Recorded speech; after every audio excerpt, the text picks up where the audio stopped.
This is Kerry Cassidy from Project Camelot. I'm here with Bill Wood. He's going to be talking about his experiences as part of a special unit, a SEAL unit in Iraq and other places around the globe as part of the American military. Some of this testimony may be considered to be in violation of his national security oath, but we are going to be trying to stay within the parameters of that, and he is going to, first of all, speak on the subject of a disclaimer in regard to a project that he is using this for on a personal level. Hi. I just want to disclose to everybody that I am writing a fictional book about this interview and the things that I discuss in this interview. And the reason for this interview is for purposes of marketing that book. And that book, of course, is fictional. Okay, great. And so at this point, we are going to start in the beginning, and I'd like you to talk about why you came and contacted me and what group or groups you, in a certain sense, represent, if you want to use it sort of loosely in that term. Okay.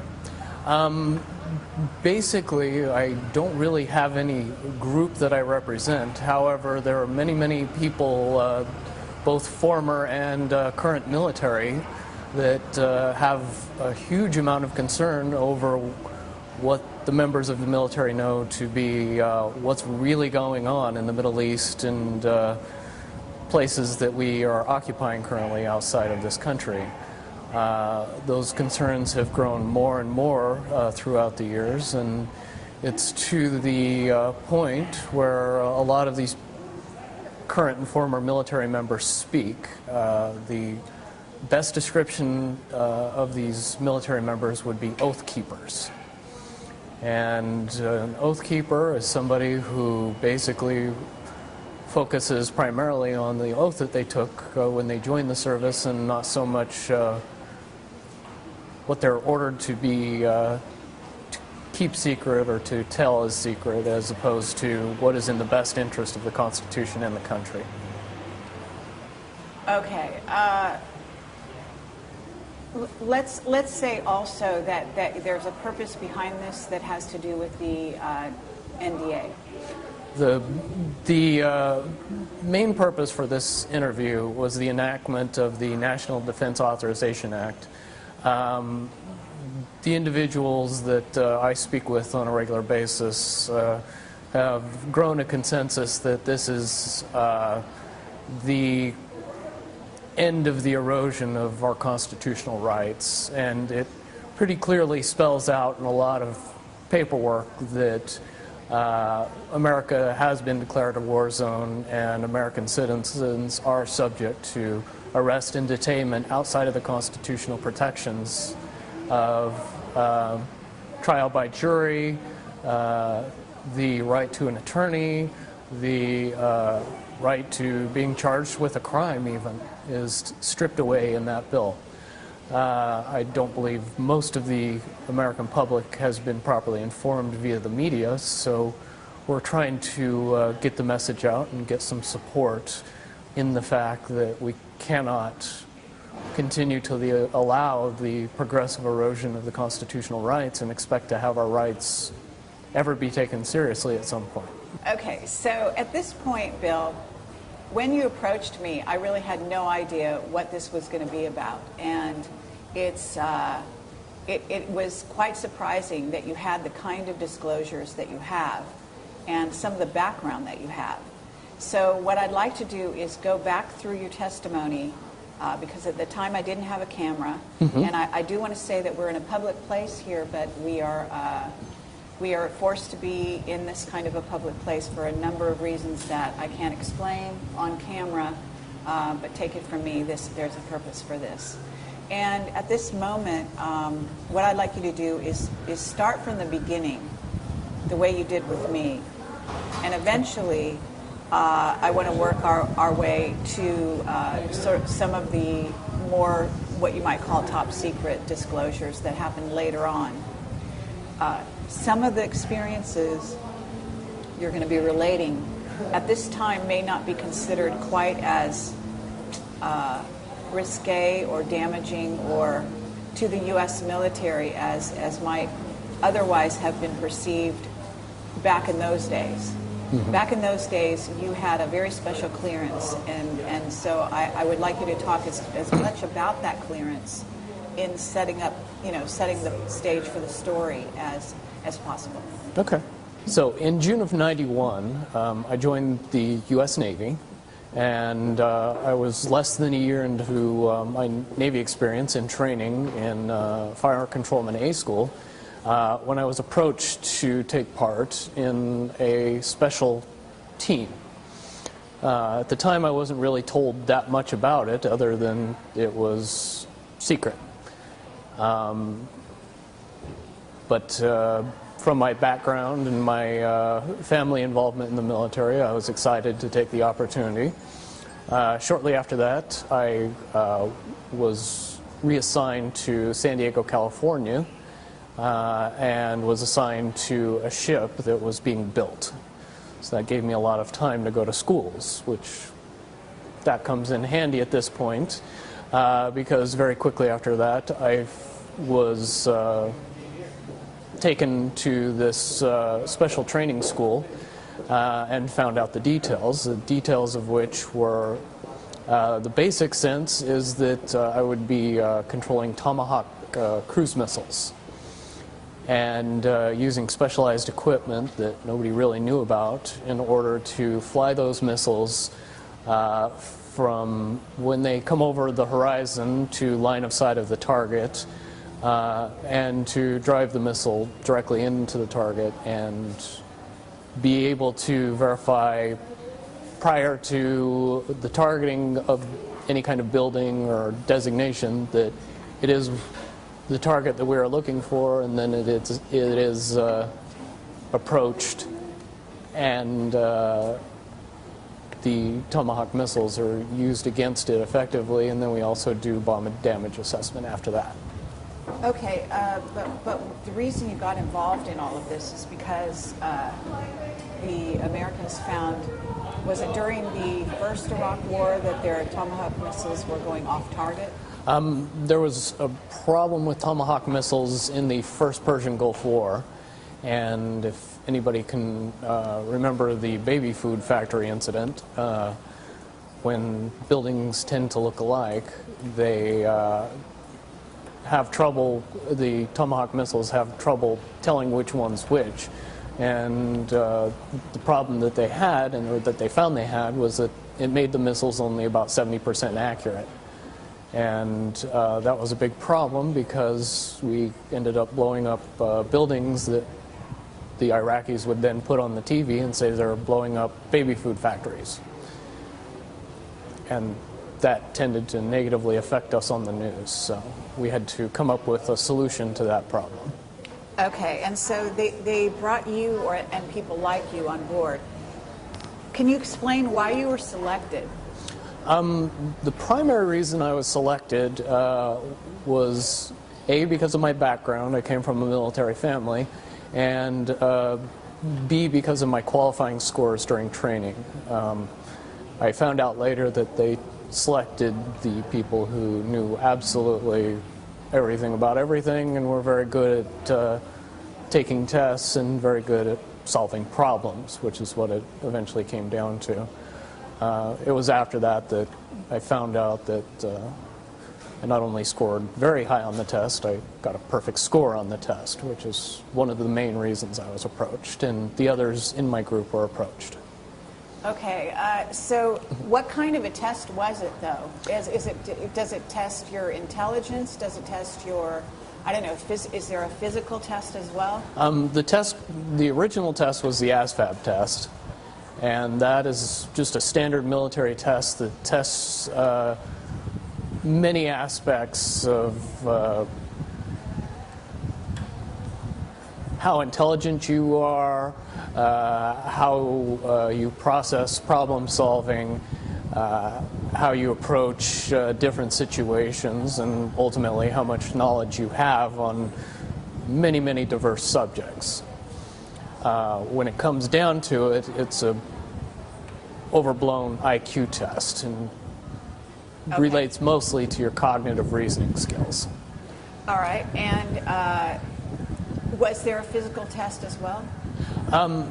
No, physical testing wasn't necessary for this project. Intelligence was more important. They later proved that the physical portion they could fix. The making somebody smarter, very difficult to do.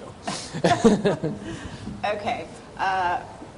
Right here, I know that this is kind of going way ahead, but at a certain point you were trained and selected also, you found out later, because of your psychic ability. Is that right? I guess the proper term would be potential. Everybody possesses a certain amount of inherent ability towards upper level thinking. It really matters as to how prone they are to being able to effectively use it and not let lies get in the way. Okay, and so you were trained in a very special place to enhance those skills, is that right? Lots of special places, but one in particular that I think people would find most fascinating, yes. Which is? One place that I was able to train at in particular that people would be familiar with is Area 51. I was able to go there for a single training course that was popularly entitled Advanced Psi. And basically what that class did for us is teach us to use advanced intuition.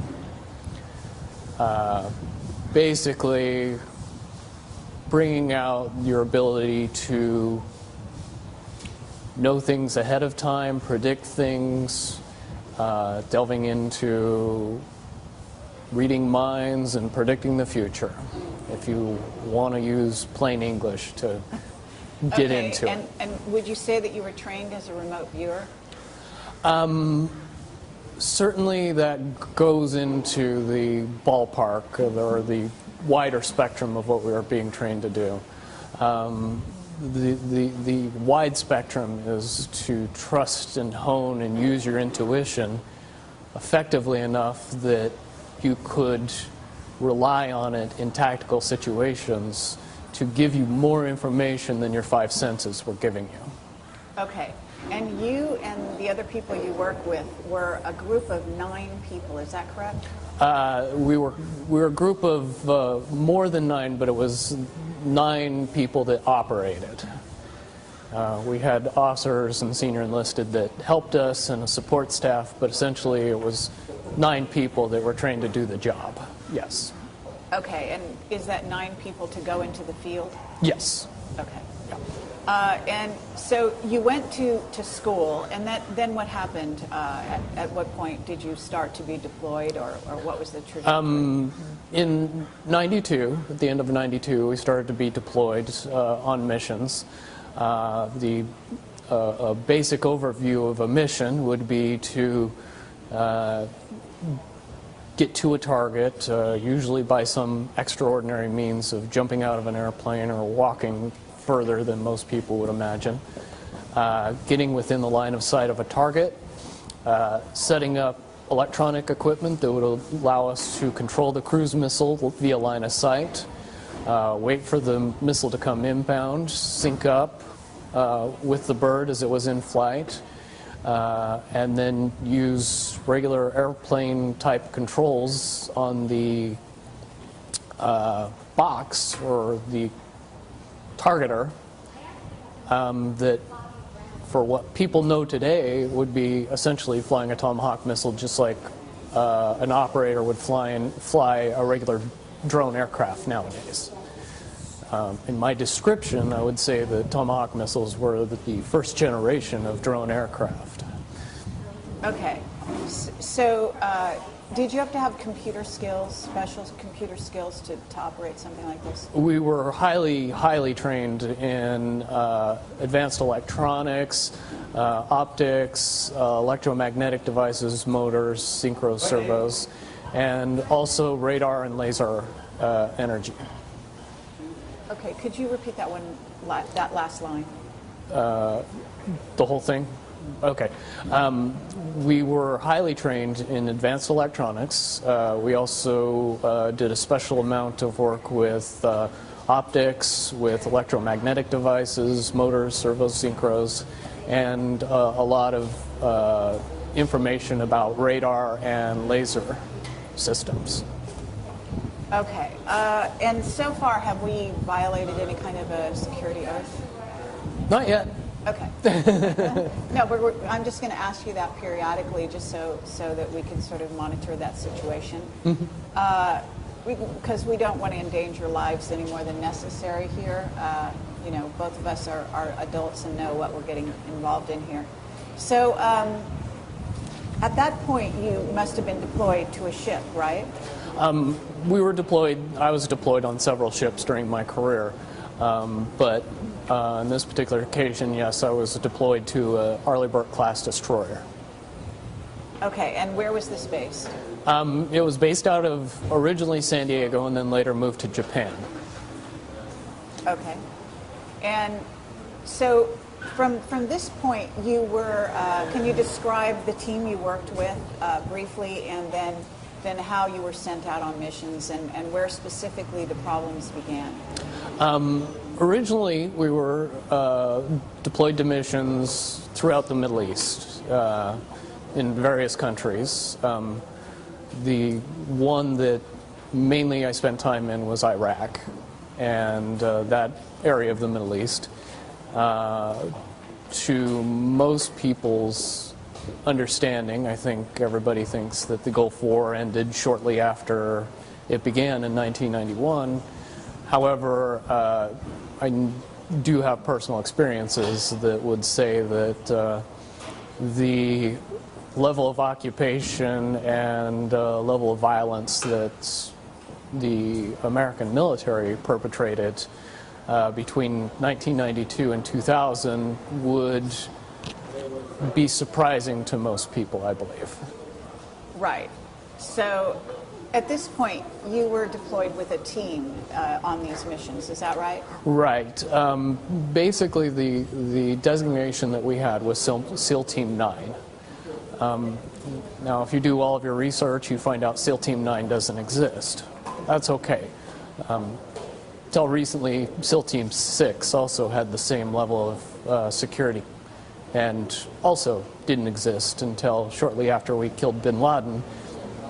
And then a couple of months after that, a helicopter was blown up, and then SEAL Team 6 really didn't exist. Okay, and they didn't actually kill bin Laden on that foray, so to speak, either. Based on the information that I had during the time that I was in the military, I do not believe Osama bin Laden was alive in 2011 when he was reported killed. Okay. So you were deployed on missions, and you were a group of 3, is that right? Yes, we were actually 3 groups of 3. We went out in 3-man teams.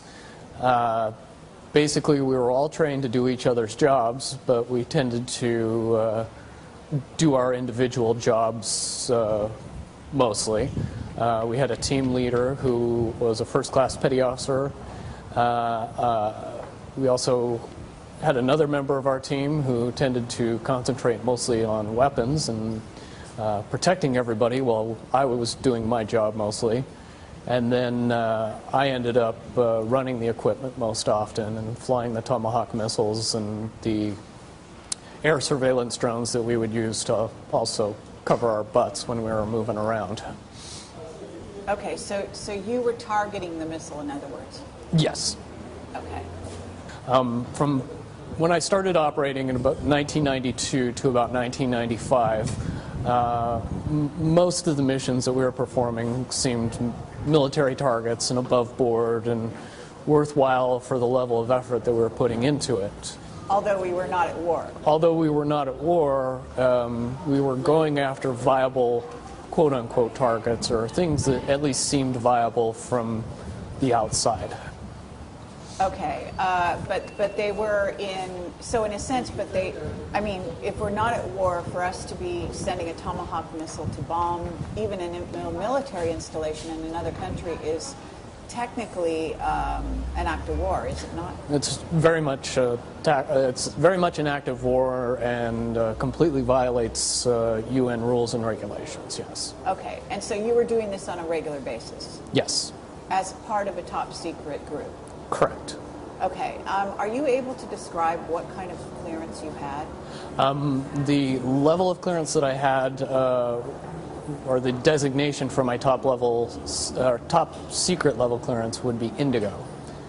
And Indigo was a level of clearance that anybody that worked with Tomahawk missiles got that was related to SEAL Team 9. Okay. So we're having a helicopter fly over quite low at this moment.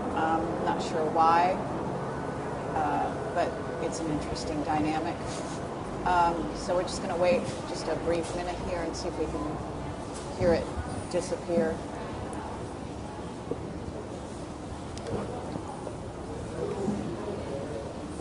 Okay.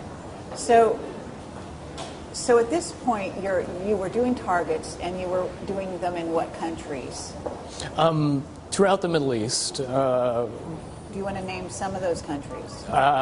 Some of the big ones that everybody would recognize: Saudi Arabia, Iraq, Afghanistan, one or two in Iran, Yemen, Syria. Okay. Libya. Those are the ones that people would be most appreciate knowing about. Would this be termed asymmetrical warfare? Very much so. Based on the fact that the level of industrial revolution complex material that we were using against these countries, they had nothing that could counteract it or prevent it. Okay. So let's describe the missile itself, its range and its capability, and then the idea that I think you said that ultimately you were targeting 2. Is that right? Correct. Tomahawk missiles are, yeah, you like that? Okay, we're having more helicopter flyovers here. Not sure what, we're in actually a shopping center in Malibu. I'm not sure why we would be having some flyovers here. Popular. I mean, there's plenty of helicopter activity in the Malibu area, but it's usually along the coast, just FYI. Okay, so moving right along, the capability of the missile itself. How Tomahawk missiles work, they're normally sea-based launch missiles. The primary launch platform was either a Los Angeles class fast attack submarine or an Arleigh Burke class destroyer. There's certainly other ships in the Navy's arsenal that can launch those missiles, but that wasn't their primary purpose. Once a missile was launched from a ship, it would go along pre-programmed waypoints until it got close to the target, and then it would use a combination of radar, lasers, and terrain mapping to snake its way through the land masses until it got within the line of sight of a target. The official version of what a Tomahawk missile would do at that point was compare a picture of the target to a picture that it has in its database and designate itself upon that target based on what was inputted up to it shortly before it was launched. At that point, we could interrupt the flight path of the missile by syncing to it with a special piece of equipment. Okay, I'm sorry, we have a helicopter again flying very low over this building.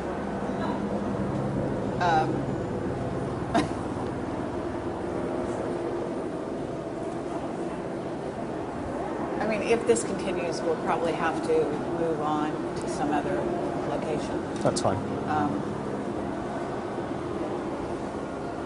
I can't for the life of me imagine why it keeps going over and over. No. Okay. Okay. Just back up a tiny bit. Okay. Once the... So you say that there was an official version of the targeting, right? Of how it targets, and then there's an unofficial version that you were involved in. Is that correct? Correct. And the way that I got involved in the launch of a Tomahawk missile was with a special piece of equipment that we had with us.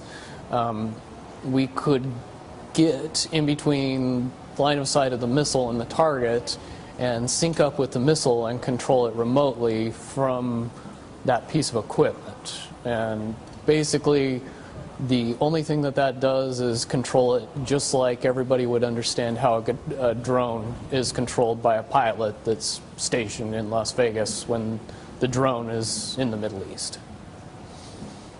Okay, so, but you actually did seem to go on location. Correct. We had to be on location because back then the only way to exchange information fast enough with the missile system would be to be within line of sight of it. Of the target? Of the missile and the target. And the target. Okay, interesting. So you did need protection, obviously being somewhere in the vicinity of the target. Is that correct?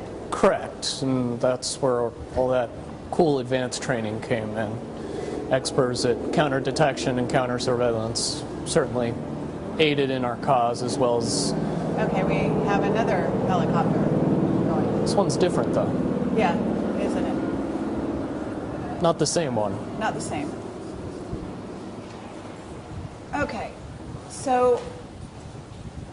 But at this point, we haven't really answered the question as to the capability of the missile itself. Capabilities of the missiles could be altered quite a bit. They do have the bomb load capacity of 1,000 pounds. There was generally two types of Tomahawk missiles, one that would carry cluster bombs and a main explosive charge, and then the other missiles would just carry an explosive charge. Generally, I would deal with both kinds of missiles. However, the bomblets or the cluster bombs would have been dropped prior to me ever seeing the missile. That would have been done remotely, usually. By someone else? By the missile itself on a pre-programmed path. Cluster bombs usually are anti-personnel or small, soft targets. When we were designating targets, we were usually going after buildings. Okay, interesting. So you also talked about the cost of each missile. That was one of the things that we always questioned. They were amazingly expensive, $1.2 million each, and okay, let's just say that the one unclassified thing that I can talk about Tomahawk missiles is to encourage everybody to get online and figure out how many were used between 1992 and 2000 and see if those numbers ring true with the fact that we weren't at war. Okay, very good point. So, well, let me ask you that question. Do you have any idea of the numbers? Hundreds, probably pushing into the thousands. Okay, but you were sent out on missions, didn't you say every month? So once a month you would be doing what is in essence a bombing mission? On average, and that I'm just one of 3 teams as well. So would you say that all 3 teams were sent out at least once a month? Though we were highly compartmentalized and I wouldn't know, I can reasonably assume that we all did just as many missions, yes. Okay. Is this the sound of a helicopter still? Mm-hmm. Interesting. It's like hovering. Yes. Just right there. Okay. Do you feel threatened at all by that? No. but it only has to do with what I've been through, and not that I don't think your concerns are unreasonable. Oh, okay. Okay, interesting. Yeah. Well, I guess we're going to wait and see what happens here. We may actually have to move on. So at this juncture, what we haven't talked about, again, is the amount of damage that could be done by one missile. And then explain the notion that you used two after a while, and when you started using two. The most important thing to know about Tomahawk missiles was the material that they used for their explosive. It was called Destex, and the easiest way to explain Destex is C4 that you need a lot less to cause the same amount of explosion. So 500 pounds of Destex would be the equivalent of 2,000 pounds of C4. Okay. In explosive And because potential. I don't know anything about this, can you give me a radius? So if you targeted a building, what radius of damage would happen? The shock wave would destroy everything between 50 and 100 yards of the building. Okay. Loss of life would be almost complete at 100 yards. Oh, almost complete at what? 100 yards. Anybody within 100 yards of the bomb would, the overpressure is... Okay. And what about further away than that? Beyond that is the potential for dying from anything from weak blood vessels in your brain to debris. And that would spread over a much greater distance depending on the target. Okay. And these installations or buildings that you were bombing, even though we were not at war, that were in the Middle East, you had intelligence that gave you background on why that target was selected. Is that correct? Correct. We always were given information about the target and what it was supposed to be, and how we were supposed to be doing the mission. Later on, after we'd been doing it for several years, we tended to question that information based on the fact that we found that more often than not, the information was either kind of wrong all the way up to completely wrong. Okay. So I just want to make sure that we cover this sort of preliminary until you go to the blow-by-blow of what went on. And we are still having helicopters in the vicinity, in the background. What do you think? Should we change and go to my house? I think if we ever want to get it done, we should change. Okay. This is not going away. All right. Yeah. And I was thinking about that long before you were. Okay. I'm Kerry Cassidy from Project Camelot, and I am here with Bill Wood. And we have had to move from our location where we were to a more private situation in order to take this testimony, because we have been overflown by repeated number of helicopters that simply did not want to go away, right? Oh, they were there long before the interview. Okay. But they made themselves very, very prominent during the interview, I have to say. So, and we will have kept that on this tape, and I plan to use that part, okay? But... I'm used to the attention. I'm sorry? I'm used to the attention. Oh, all right. Fine. Well, I'm not quite used to that degree of attention, let's put it that way. For me, this was something of an unusual situation. But at this moment, what I'd like to do is just maybe summarize what we've talked about before, because in case we do have any issues, having helicopters fly over is fine. It's a problem, of course, but if they're shooting an electronic pulse at the camera simultaneously, then the footage that we've already shot could have been affected. Mm-hmm. And what we have talked about has been excellent so far. What I'd like to do is recap it, okay, sort of in as short amount of time as you can. Mm-hmm. And what we're covering here is, the team you were that you were a part of, the part of the service, the special training, and the capability of the Tomahawk. Okay. Basically, my military career was such that I was in the United States Navy from June of 1991 until June of 2001. In that time, I served in a special unit called SEAL Team 9.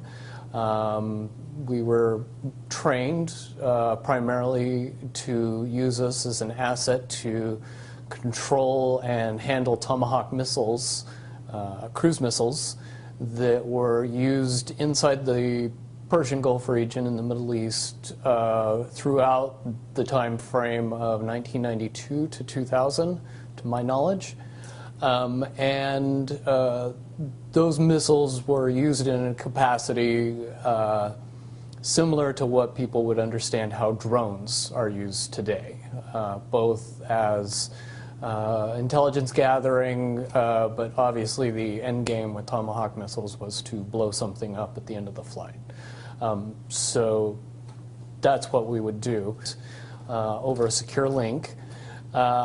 We would get the equipment ready, wait for the Tomahawk missile to come inbound, sync up with the missile, and then control it through its terminal phase of flight.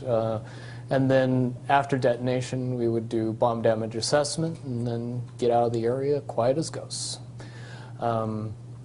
Tomahawk cruise missiles are usually sea-launched. So from that point on, you're in 1995 and you're still being called out. When you're not doing these assignments, these once-a-month assignments, you are on the ship doing other jobs? Yeah. We were perfectly capable of fixing regular radar weapons equipment and weapons platforms. I worked on one very specifically called Close-In Weapon System. I also worked with the Harpoon weapon system, the 5-inch gun weapon system, and the Aegis weapon system. So on an early Byrd-class destroyer, I was qualified to take care of a lot of equipment, which came in handy. Okay. And so you were, and I guess, did you enlist? Yes. Okay. So this was a choice. Yes. There was no draft at that point. Everybody that was in the military was there of their free choosing. Okay, and I know this is slightly a digression, but you chose the military. Why? I come from a military family. My uncle was a command master chief in the Navy and retired after 30 years. I believe he made it up as high as somewhere between the 3rd and the 5th highest ranking enlisted person in the Navy while he was there. And when I was very young, I got to ride on the USS Missouri when it was recommissioned. And was pretty addicted after that. Okay. That being a ship? Yes, it was one of the 8 battleships that were recommissioned shortly before the first Gulf War. Okay. And did you have other members of the family that were also in the military, or just your uncle? My brother was in the military, the U.S. Navy at the same time I was, and a cousin, my uncle's son, was in the Navy also at the same time that I was. But not your father? Not my father, no. Okay. Okay, well, from this point on, 1995, you start noticing there's a change in targets. I mean, do you really think there was a change, or do you think that your perception for some reason changed? No, there was definitely a change. When you couple the seemingly insignificant aspects of the targets and evolve that with the amount of overkill that we were using when we would use these small buildings as targets, it would be what I would term as a massive amount of overkill. And it was when that started happening that we began to ask questions about, is the intelligence correct? Are we getting the right information? Why are we going after these, tiny targets with massive amounts of ordnance? Okay, and in many cases, it sounds like you didn't work in cities, as I think we talked about. You seem to be on the fringes in the country, and what you're talking about are really small villages. Small villages, out-of-the-way places. In that part of the world, that's how most of the rural population lives. Large cities tend to be, relatively obscure in any part of the country except for maybe the capital. Okay. So at this point, it's 1995. What happens is there any incident that specifically happens? It progresses up to April of '97 when we were out on a mission, and like I was telling you about the dual Tomahawk missiles, normally it wasn't a big deal. They would come in right behind each other. It would be boom, boom, and there wouldn't be many issues. But in April of '97, I had an incident where the second missile came in 5 minutes late. And I was faced with the prospect of hundreds of people pouring through the debris of the first Tomahawk missile, being right on top of where the second Tomahawk missile was going to be designated. It would have killed hundreds of innocent rescue workers if I redesignated that target 5 minutes later. I had an aspect of conscience that made it so I chose not to detonate the second missile on top of those rescue workers, and that was against standing orders and got me in a lot of trouble. Okay. So, but can you describe it in a little more, fill in the blanks, for the people that are listening, because this was a village in northern Iraq, was it not? Correct. And then also describe, maybe a little bit more blow by blow that incident and what you did with the missile. When the first detonation went off, it took out a small two-story building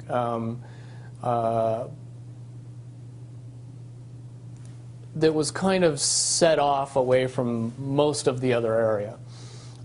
When the missile did detonate, a huge number of people from the surrounding village came in to go through the debris and find any survivors and help people that were injured, because there was a large amount of collateral damage in and around the building as well. Smaller buildings, homes were knocked over or torn to bits, and there was a lot of injured people.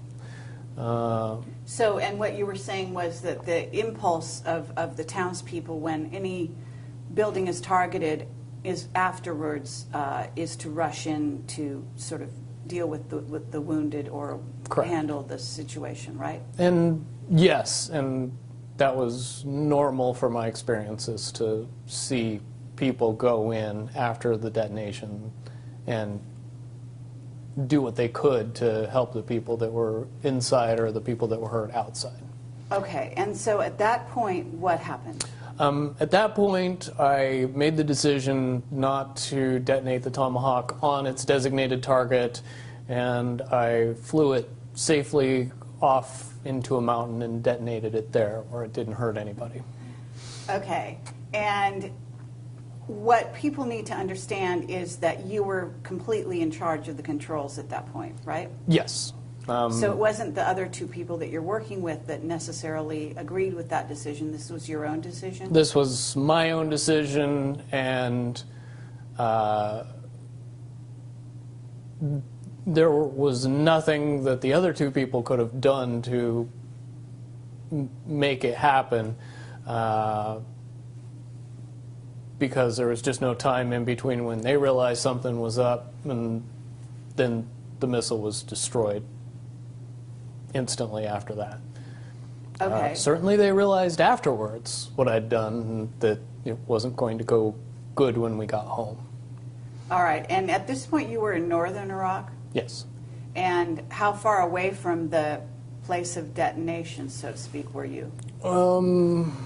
That time we were probably 2 miles away. Uh-huh. But you had line of sight, as you call it. We always tried to get up as high as possible and extend line of sight as far as we could. Didn't need to get close, so we tried not to. Okay. And as far as that goes, what do you use for line of sight, just out of curiosity? Were you using some specialized equipment in order to see the target area? The box, as we called it, would use a narrowband microwave frequency that was encrypted to sync up with the missile when it came into line of sight. The reason we would use that type of communication is because it was hard to interrupt or jam. Okay, but so your visual was good. Is that what you're saying? Well, we would have visual of the target, but I would also have visual of the target via the camera in the Tomahawk. So I see. I could So you fly were it actually, via the camera. Oh, really? So Yeah. you actually were riding, in a sense, riding along with the missile when it went to its target? Yeah. Wow. The fact that there's cameras in Tomahawk missiles was ultra top secret. And then I happened to notice when we were launching Tomahawks on Libya just last year that they showed the camera picture from the Tomahawk, and I just wondered if most people knew how many things they saw on TV that 10 years ago were ultra top secret. Okay. Yeah, well, no, I think that that's important for people to realize, is that what's happening right now is that we have an asymmetrical war being conducted just as it was back then. The difference, I think, is that some of these incidents do get reported in the news. We do hear about the U.S., for example, attacking in areas of Pakistan, areas of Syria, from what I understand, periodically, right? Yes, and a lot of that information doesn't come from journalists or news reporters. It comes from assets that I would say are doing what they can to fight for the country, even though they work for the military. Okay, okay. To trying to get the word out as to what our government is actually up to. I believe the proper term is whistleblowers. Okay. Hurrah, or as they say, whatever. So what happened? Okay, so this happened, and then what happened when you returned? Or what was the trajectory? Nothing per se happened when I returned, but a month after that incident, I found myself facing general court-martial for unrelated charges. Okay, so you literally went back to base and there was no repercussions? No one said, what did you do with the other missile? Why did you fly it off target? During debrief, I mean, there was some very upset people, and why did you do, and many conversations with many different people about saying exactly what I said to the person before them, but I was adamant that it was a mission gone bad and I wasn't going to kill a whole bunch of rescue workers, and I thought it was left at that. So you continued to be called on assignments after that, right? You and your team. I didn't go on another mission before I was facing court-martial, no. And what was the period of time between those two things? It was a month or less. Oh, so you immediately were, it's pretty much, I mean, 1 month of downtime, and then you were called into court-martial. Mm-hmm. Okay, and that was for what? That was for what they said was child rape, which it definitely was not true. Okay, so basically you're based on a boat, ship, from 1992 until this time, which was 97? Yes, I was based on a ship, but realized we weren't always on the ship and we weren't always in the Persian Gulf. Okay, so was this on leave, an incident that happened when you were on leave? This was an incident that happened 2 years earlier when we were back in home port in San Diego. Okay, and just to summarize that quickly, the situation was what? The situation, what actually happened was I found myself in a situation where I was having consensual sex with a 16-year-old girl when I was 25 years old. Not what they characterized it in my court-martial as. Okay, so she was 16, but you thought, but even that was underage, or I don't even know what the laws are. Well, the laws in California at the time were that 16 and 17-year-olds could consent. That law has since changed. Now it's a misdemeanor for 16 and 17-year-olds to have sex with people over the age of 18, which is why I didn't get charged in the civilian community. I was charged via court-martial. Okay. So they went back 2 years prior and charged you, and did you know why? Like, I mean, you basically put two and two together and figured that they were targeting you somehow. Can you describe what the rationale is on the part of the military and how you explained how they kind of have something on each person? Well, the rationale is obvious. If the military has something that they can use against you, which in my particular case was obvious, they can not only use the situation but blow it completely out of proportion. And in the military justice system, there is no real recourse to being able to prove yourself innocent of charges. More typically, you're found guilty long before you ever make it into your court-martial. You don't have the right of a jury of your peers.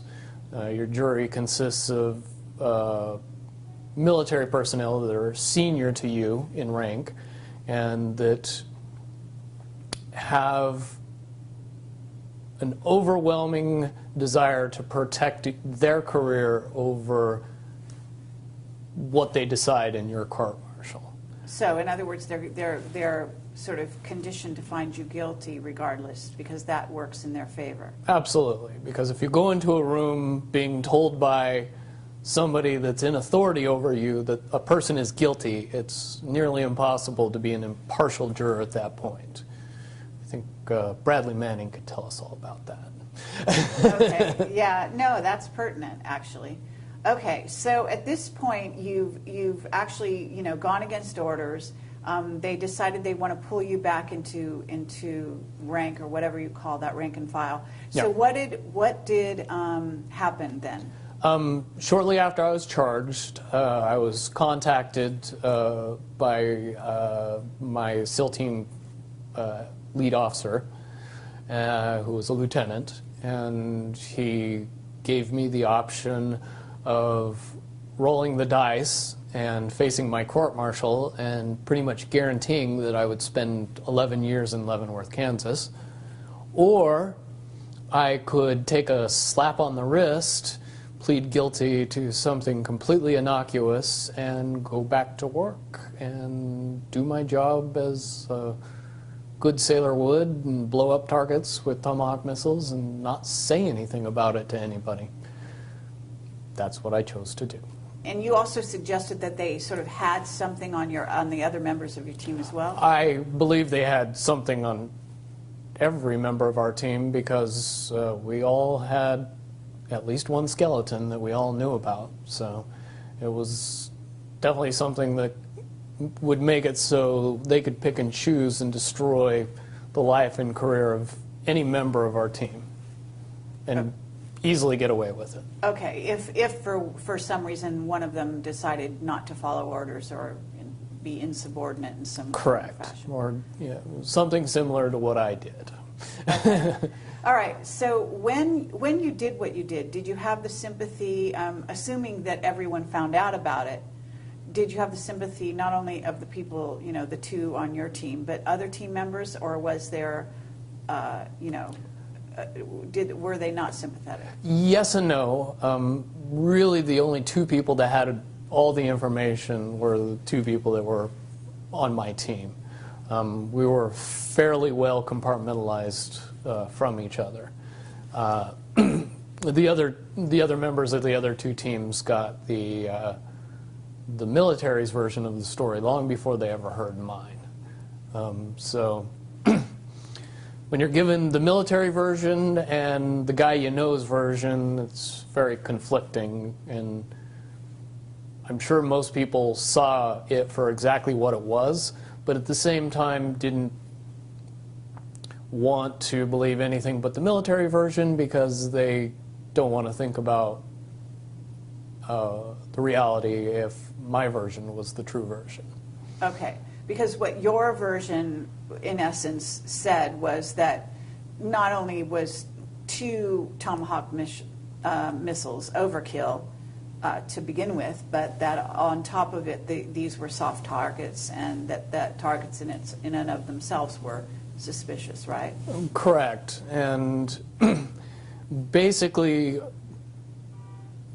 hammering me let everybody else know in the group that all the complaining and all of the trying to, bring out the reality of what was happening was not appreciated, and it didn't matter.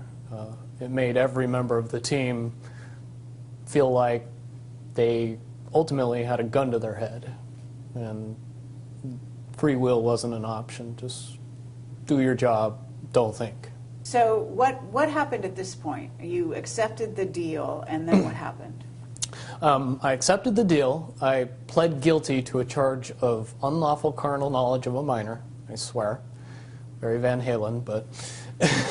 Okay. And went back to work under the guise that I was in jail. Everybody that I was related to or that was involved in the court-martial was told that I pled guilty and went to jail. What actually happened was I pled guilty, got on an airplane, and proceeded to spend the next 3 years in the Persian Gulf doing my job. Okay. Interesting. So you're saying the civilian world, is that what you're talking about? Yes. The civilian world heard you were charged with this and pled guilty. Mm-hmm. Okay. So then you went back to work, and you were basically so then at that point what happened? I mean, you continued to target soft targets? At that point, it was fairly obvious that we were the team that would get the hardest targets. Not militarily hard, but the hardest to blow up. Meaning the softest the targets? The softest targets, the one that were most obviously not military assets, not worth the amount of explosives that we were using. At that point, the targets became plainly obvious that it was a terrorist-based mission, and the reasons that we used the missiles and the explosives and where we targeted was to scare people and not to blow things up.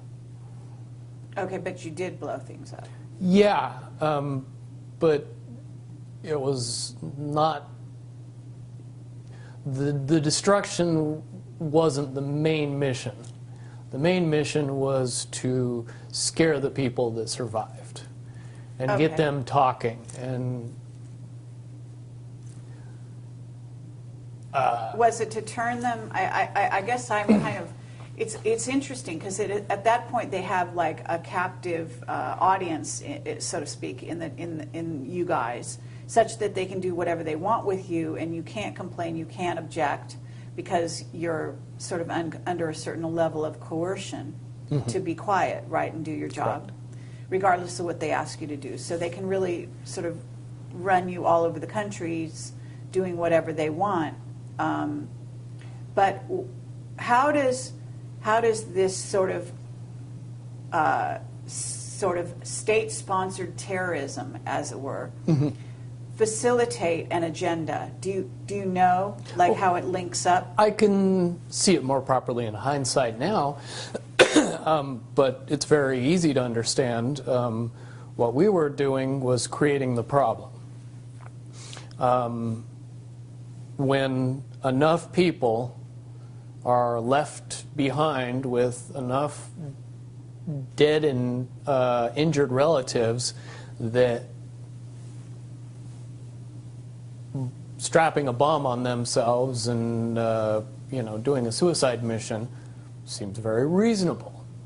After you've been after after your mother, your father, your wife, your sisters, your brothers, your sons, your daughters are killed in a Tomahawk missile attack, which they knew would be an American attack, right? They knew better than anybody that they were American missile attacks.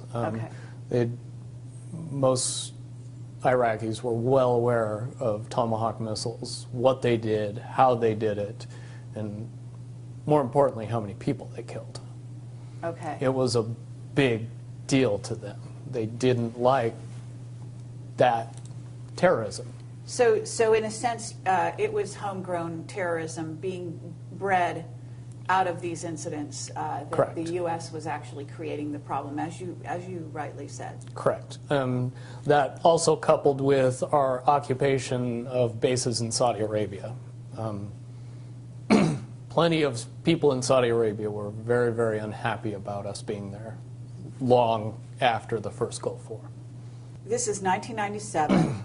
You've been called back on duty.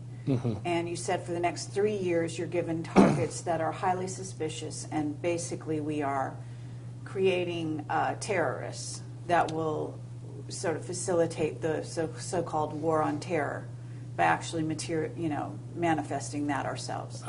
Correct. I can unequivocally say that the targets that we were given and the way we were used was solely for the purpose of creating massive amounts of fear in the general public of northern Iraq, and rumors and stories of which filtered all throughout the Middle East.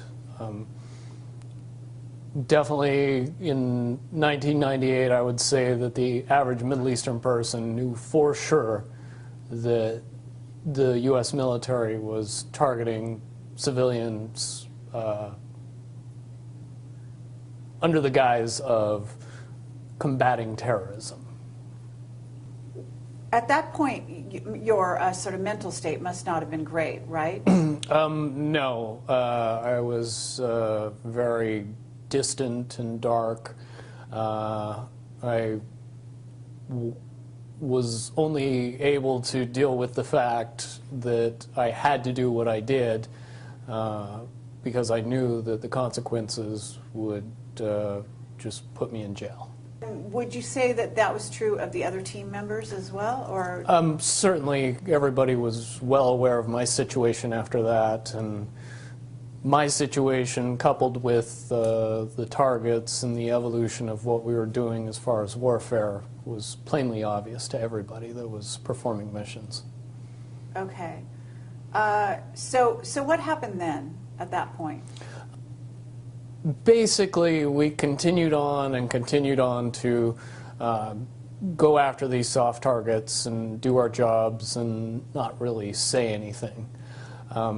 That climaxed in December of 2000 for me and my group.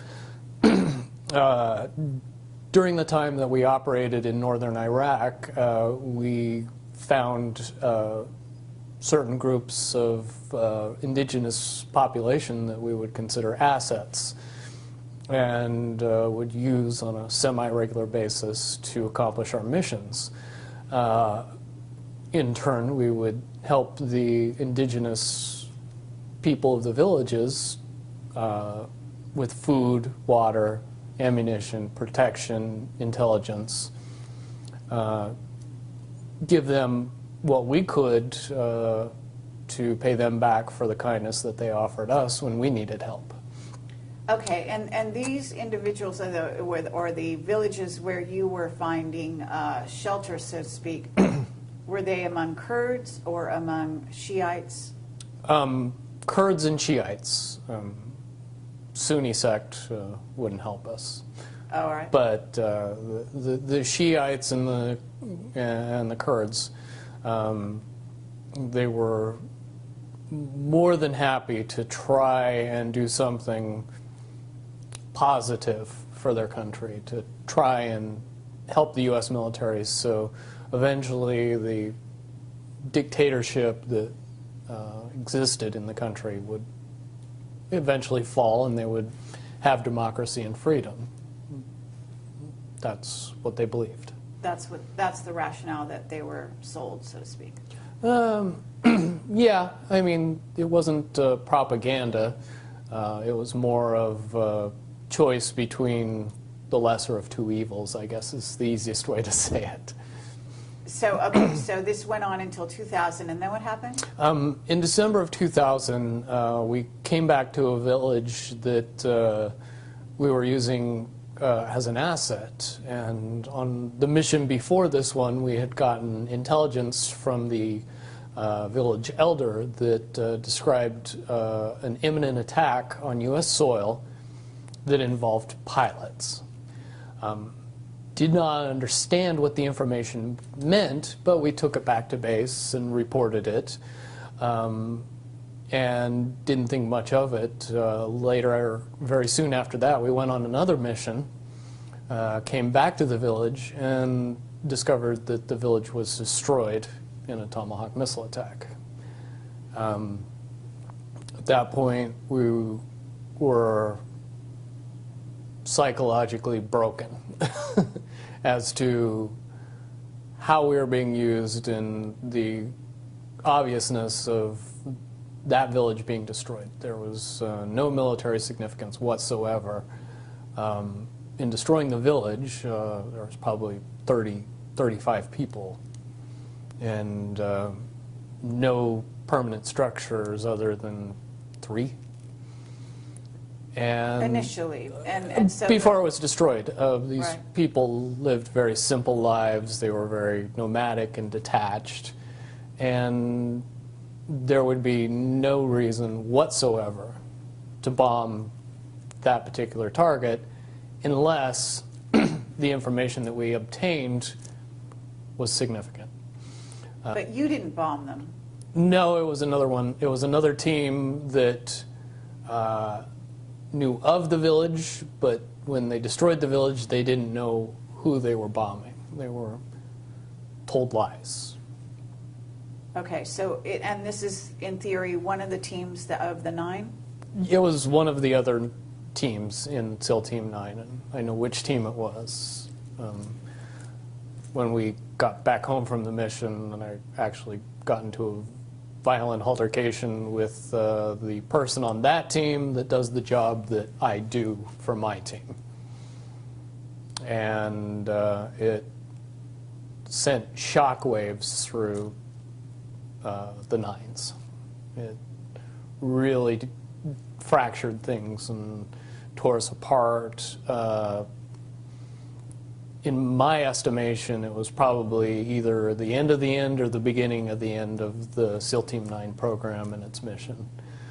Certainly at that time, we were seeing the evolution of drones come online, and more often we were being assigned drones as assets, so we were aware of them and their capabilities on missions.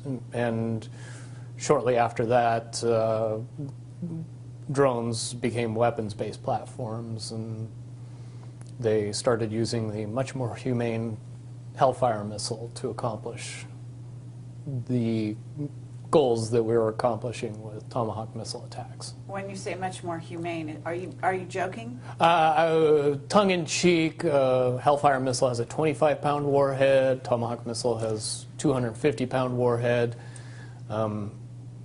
Yes, a drone can minimize collateral damage. However, we are where we are today, and we know that there's lots of collateral damage with drone-based missile attacks. Okay. Yeah, I didn't even realize that drones were military, equipped to.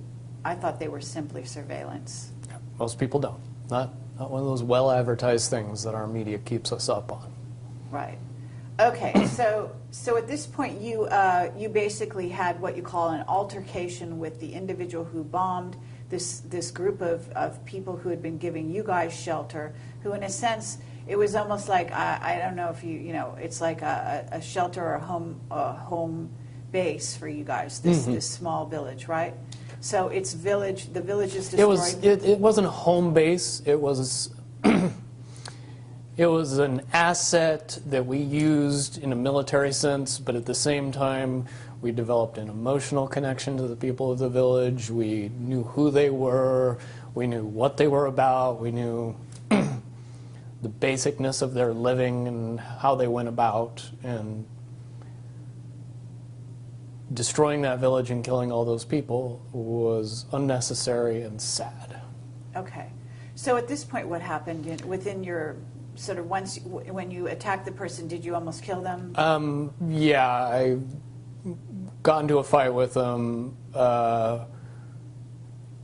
Did go overboard, and the physical violence was enough to put him in the hospital and threaten his life.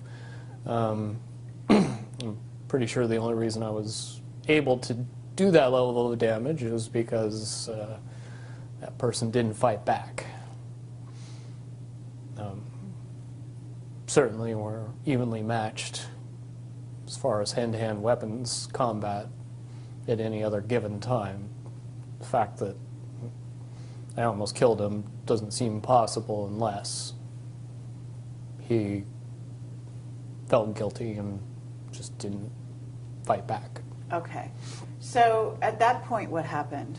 At that point, it was pretty obvious to the powers that be that I was never going to be able to be used in the capacity that I was being used anymore. I was never going to be able to designate missile attacks and kill people.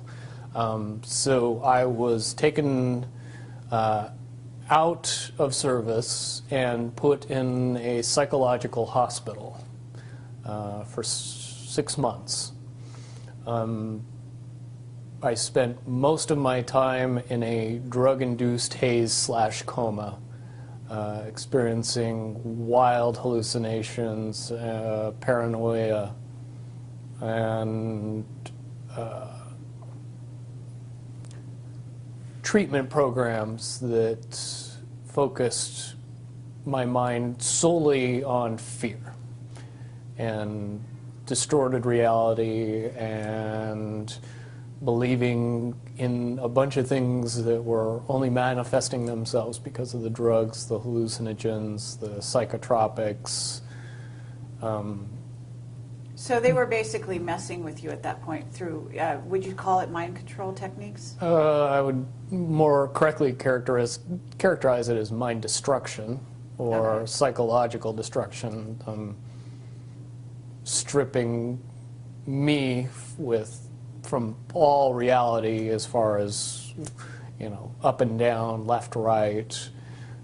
Perception became something that was very fluid and could be influenced very easily. Okay. So, and this went on for 6 months, did you say? 6 months. Towards the end of the 6 months, the drugs stopped. I came out of my cloud I guess is the best way to put it, and was told that I was being released from the military, and that everything was going to be fine, and that they just made the decision that my 10-year mark, which was when I was supposed to get out of the military. I was pretty happy about that, especially after the 6 months of what I would easily classify as torture. I would have done anything to get out of that. I understand. Would you say, though, that, and you alluded to this off camera, the coincidence is a bit sort of mind-bending, if you will, that you actually got out on your supposed planned release date? Correct. Had none of these other altercations, et cetera, happened along the way?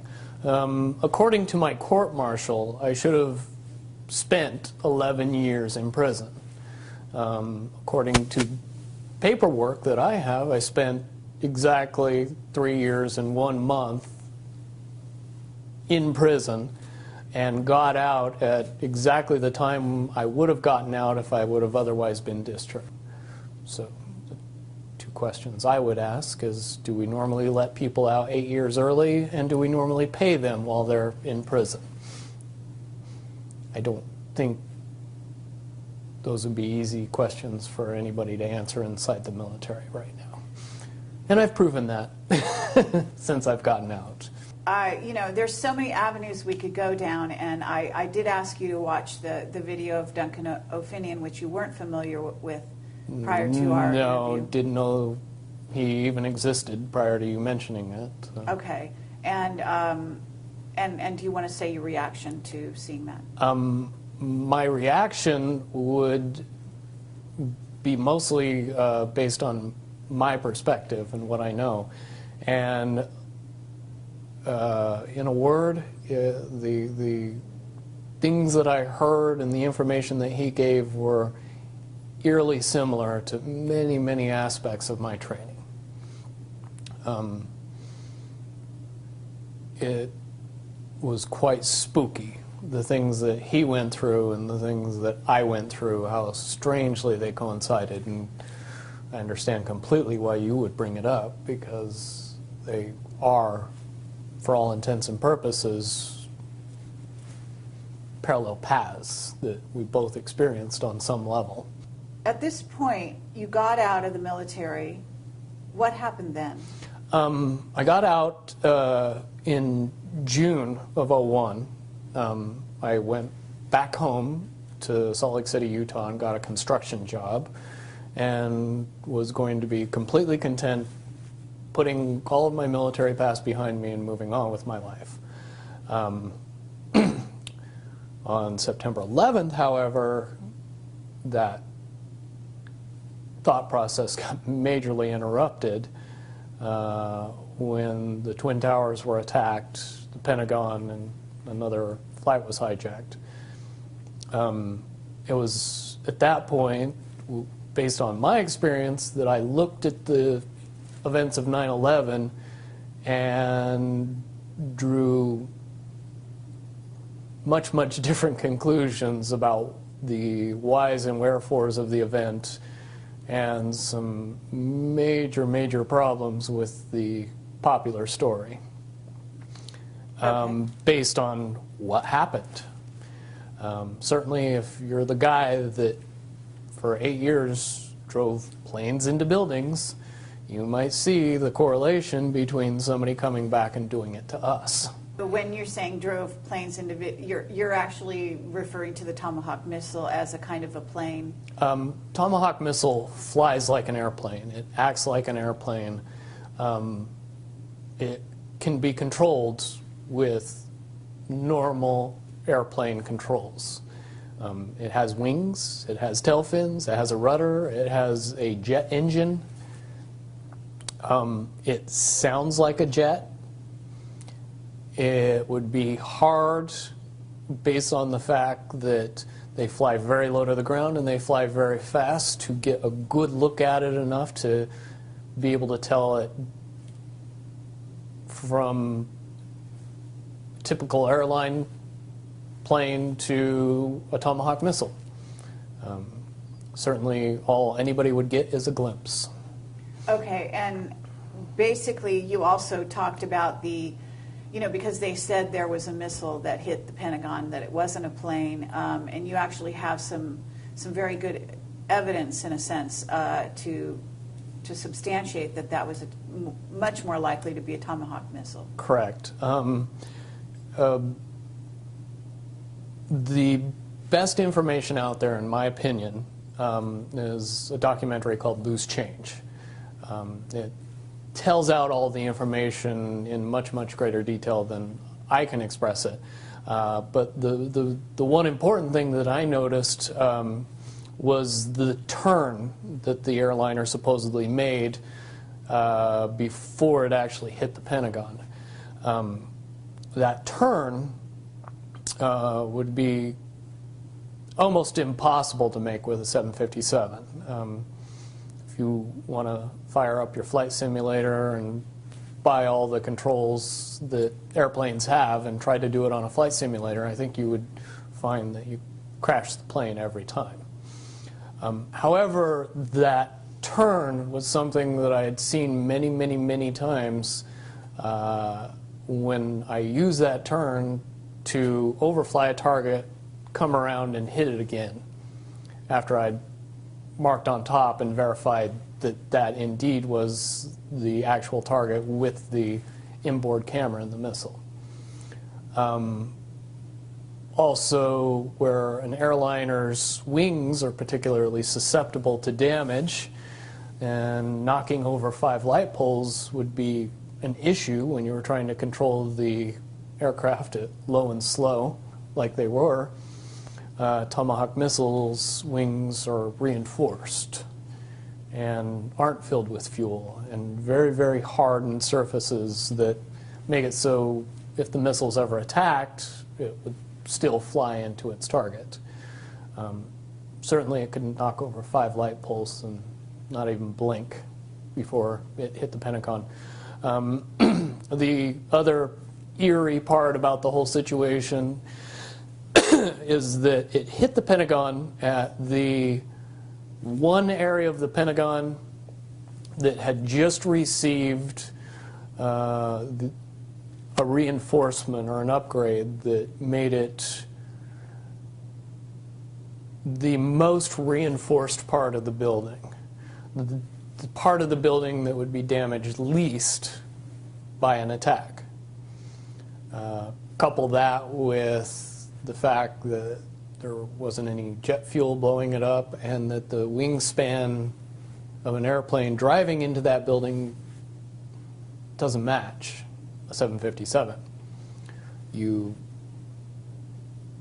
model a Tomahawk missile and its flight path and payload and wingspan and all the other technicalities of it, and I think you would find that the estimated damage of what that attack would cause to the Pentagon at that particular area would fit very nicely with the actual damage that happened to the Pentagon in that particular area. And the fact that they had evacuated, or at least that a lot of people were not there, and that, didn't you also allude to the fact that it appeared that there was evidence that Cheney had been waiting for the, in the documentary Loose Change, it does have some pretty damning evidence that the vice president was well aware of the attack.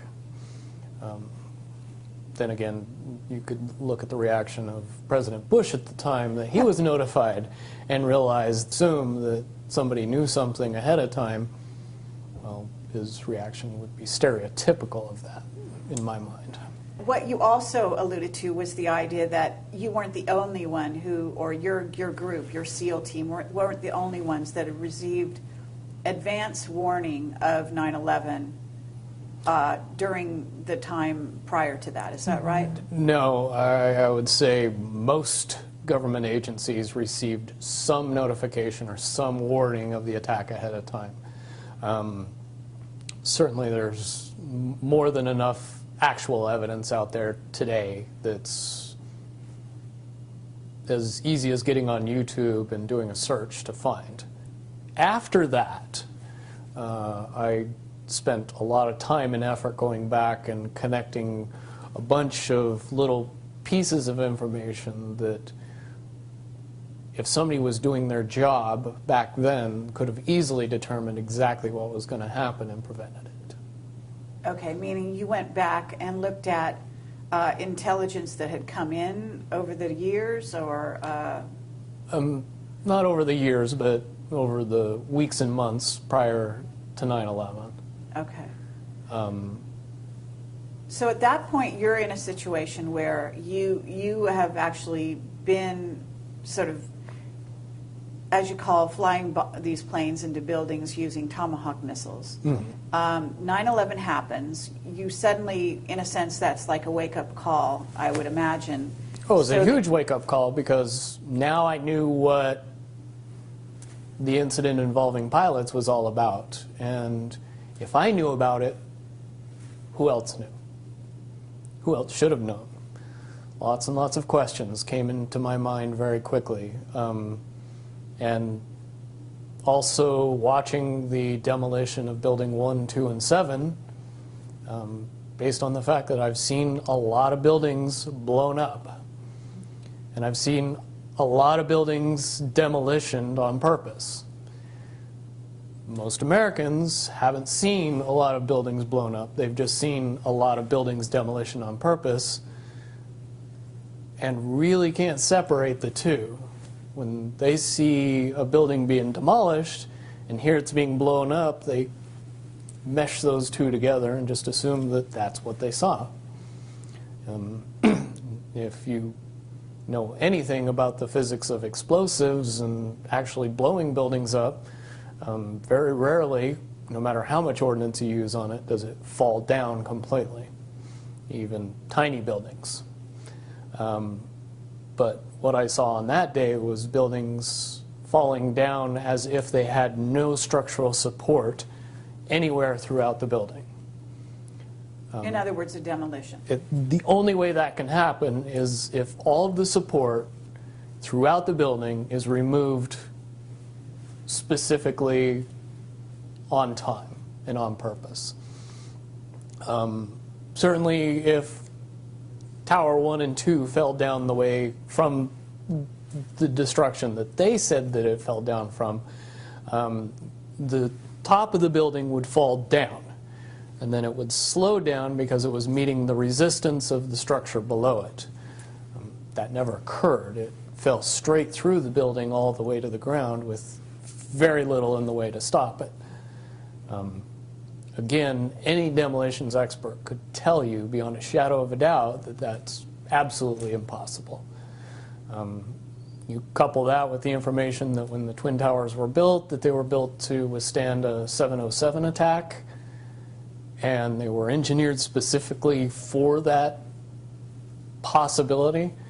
And you know, the 707 and a 757 aren't that far apart in dimensions, fuel payload, fuel to weight ratio, actual weight, pretty much all the same thing.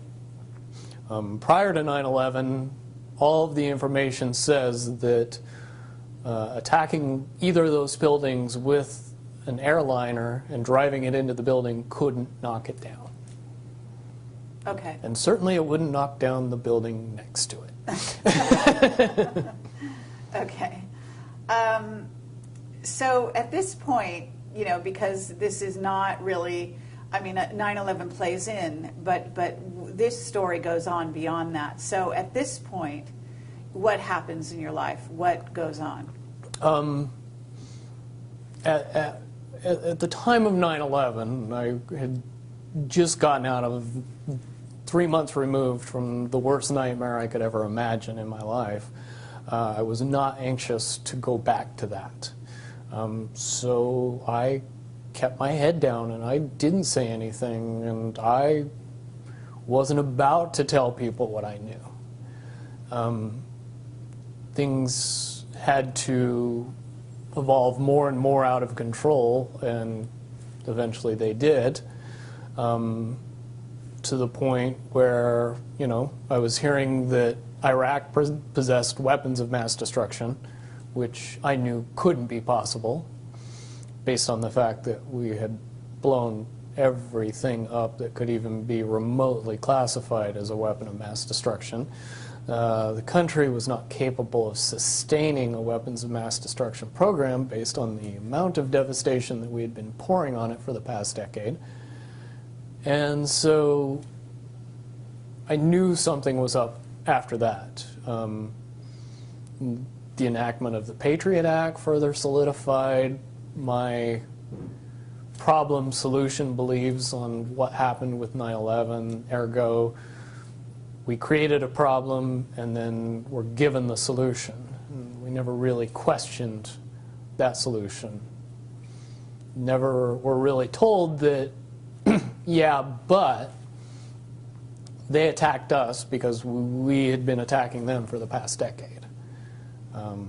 Okay, well, the understanding, though, is that they actually didn't attack us, that this was an inside job on top of all of that. So certainly, if a Tomahawk missile hit the Pentagon, I do have some questions about what happened to the airliner that was supposed to have hit the Pentagon, and also the one that crashed in Pennsylvania. right, supposedly. Doesn't look to me like the crater of a full-size airliner. Looks something more akin to what it would look like if I popped a cruise missile over, did an Emblem turn, and drove it straight into the ground. Okay. If you know those little wing marks that everybody sees in the middle of that bomb crater, don't have any charring around them. And if those were the wing marks of an airliner, those wings would have been full of fuel, they would have had engines on them, and they definitely would have burned. I think it's pretty obvious when you look at the TV footage of the wreckage around those two sites. The wreckage was mangled, bent, but not burned.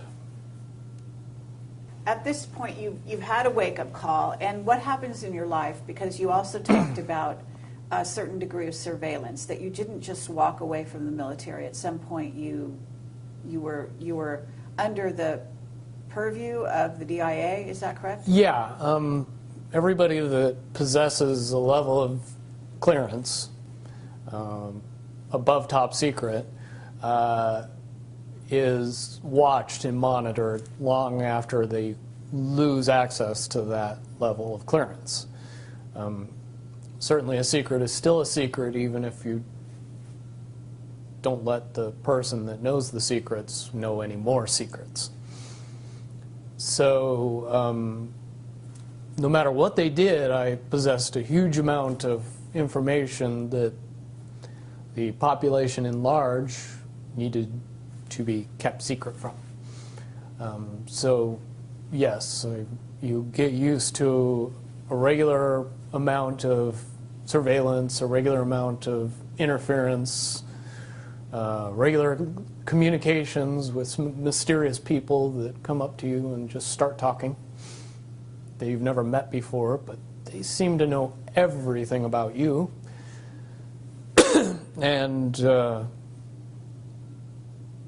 that was what I experienced between 2001 and 2007-ish.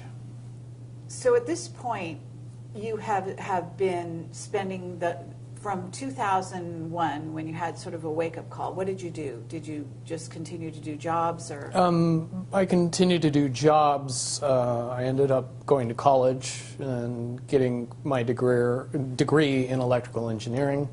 I worked for a fairly large medical laser company, and then shortly after that started my own business. Okay, and the business was what? Repair and maintenance of medical laser equipment and medical light equipment. I mean, you didn't address this thing where you actually are a registered offender? Yeah, that was part of the monitoring program that worked out very effectively. When I was discharged from the military, what they didn't tell me is that I was not going to be given a choice. I was going to be forced to register as a sex offender. And I basically had to either sign paperwork that said I would agree to that, or face my criminal sentence and go for another 8 years in Leavenworth. Once again, I made the obvious choice and got out of the military and decided that the registration program wouldn't be nearly as big a deal as going to jail. Okay, so they registered you in, I don't know, is this was this known neighborhood? I don't know anything about it. The registration program, when it started out, was fairly innocuous. Rather, the worst part of it was having your picture splashed online with a bunch of other people who probably had more inclination to going after children than I did. Over time, the buildup of what I was seeing and what I was experiencing and what I knew from my previous military experience in what I learned since getting out of the military, it began to build and build and build and build until it eventually got to the point where even I couldn't take it anymore. And at that point, I began, looking up information on the internet, doing research, information gathering, kind of quote-unquote building my case. Shortly after I began doing that, I was contacted by a group of people that were also doing the exact same thing and were much more aware of who I was and what my experience in the military was on a top secret level. I was very surprised by that. But I learned very quickly that there's people out there with a huge amount of information that are fighting for the good guys. Okay, so in essence, you were contacted by a group of what we call white hats. White hats, I call them oath keepers, but essentially they're the patriots that our government would classify as terrorists. Okay. But they are ex-military by and large, and some of them are still in the military. I would assume a large number are still in the military or the government in the FBI, Secret Service, CIA, any alphabet agency. There's got to be a percentage of people that are seeing the day-to-day and going, this is wrong, we got to do something. So they contacted you? Yes, and over the course of a few months I was vetted, and if you don't know the meaning of the word, that is a cute term for saying how much you could be trusted and how much you would lie and what you didn't want to talk about.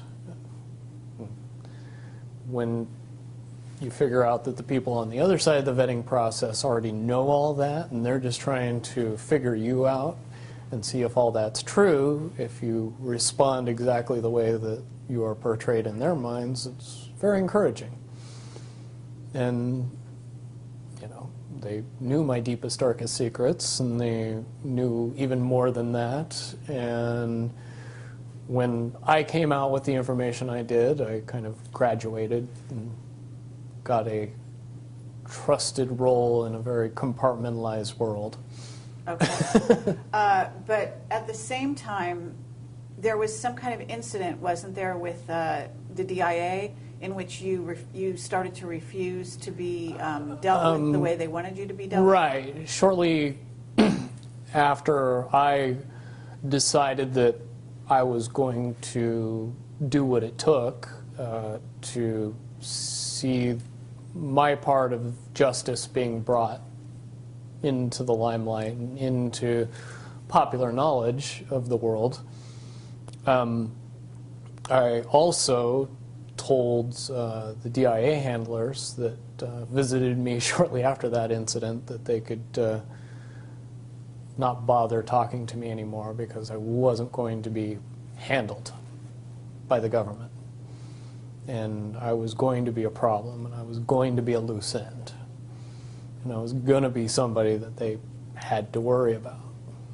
Okay, and then what happened to your livelihood in terms of your business? Over the course of 2 years, my business was destroyed. My clients were all mysteriously notified of my sex offender status. Many of my neighbors were visited by the police and had information brought to light to scare them.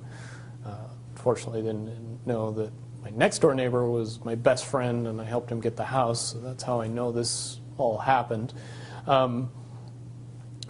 But basically, it got to the point where I was being followed by the police, Las Vegas Metro Police Department, when I was living in Las Vegas at the time, being pulled over, ticketed, arrested, and more or less harassed, both me and my fiance, on an ongoing basis.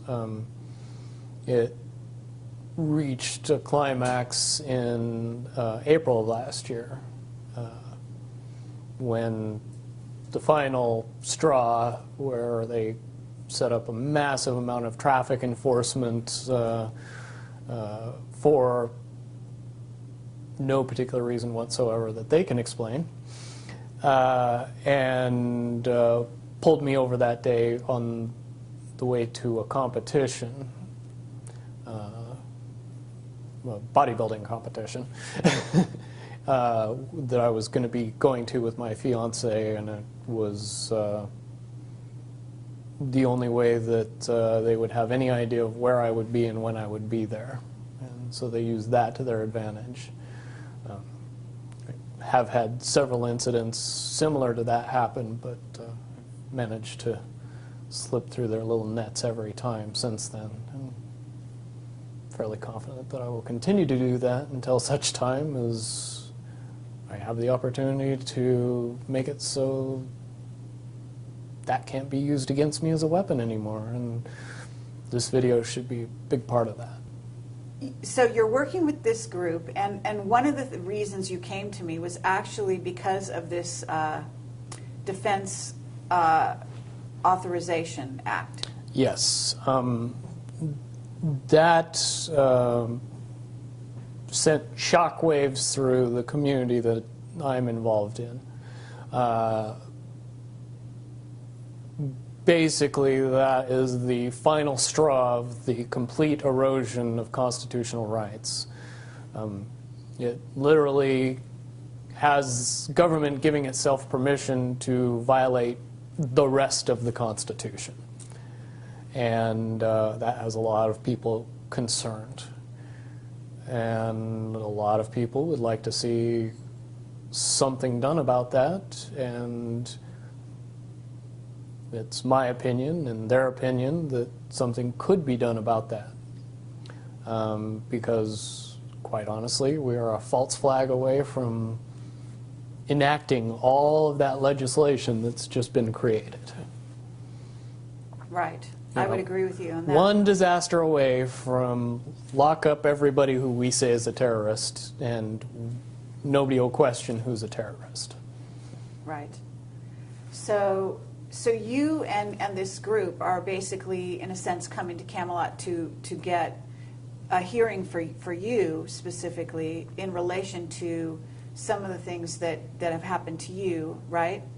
But at the same time to bring notice to the public that this Defense Authorization Act is going to be a huge, well, it is a violation of every constitutional right out there, but that it pushes the envelope to such a degree that it must be dealt with. And you're suggesting certain strides be taken, right? Yes. It's a very simple process if you understand how the problem solution effect works. In order to create the problem, you can't have everybody know about it. You can't have everybody talking about it. You can't have everybody saying, well, yeah, now we're just waiting for the next false flag. If that information is too widely known and too widely held, the next false flag would blow up in their face and cause a shift in public consciousness to say, no, this is just our government messing with us, as opposed to panicking us into a blind fear.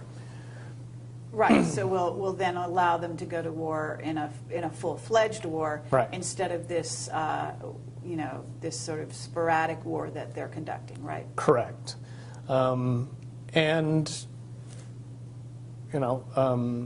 the popular belief is there's a very, very easy way to prevent that from happening, and to get that information out to the public, it has been surmised that if we bring that to the level that it's at, if we address the issue directly via our constitutional rights and begin to notify the public in general that this is a problem and that it needs to be dealt with, and the way that's been proposed to me and to a lot of people is to create a petition that calls for the impeachment of every political person in Congress and the presidency that enacted this legislation as treasonous.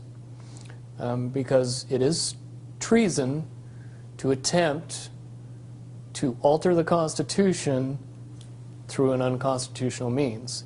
If you create a law that circumvents the Constitution, you commit treason. Fair enough. We haven't actually talked about your special training. No. And why it is that you do have some parallels with Duncan O'Finian. And so having talked about the sort of Defense Authorization Act, at least on a very surface way, and explained that is your motivation, can we actually go down that road to where we talk about where you've been and some of the information you have? Because your I don't know if it's your clearance level that gave you that, the additional information about black projects and about certain aspects of, well, to name Area 51 specifically, possibly other places that you haven't told me about yet. Do you want to go, start down that road slightly? Sure.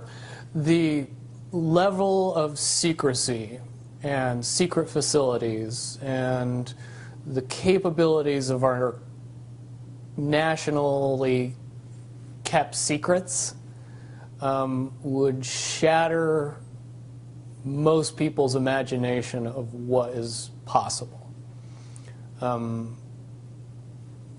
Area 51, Los Alamos, Dulce, 100 other top secret bases where information is kept or hidden from the public in general, it would be very hard to accept that all of this information that is currently held secret and classified is actually real. And you know this because why? Because I've experienced things in the military that I've then told people about, and by and large, people that have never held a top secret clearance would call me either, at the mildest, a liar, the greatest accusation, crazy. Certainly my experience at Area 51 and PSY training and what I learned there and the abilities that evolved from that training session that we all seem to pick up on rather easily were most easily described to the layman as Jedi skills.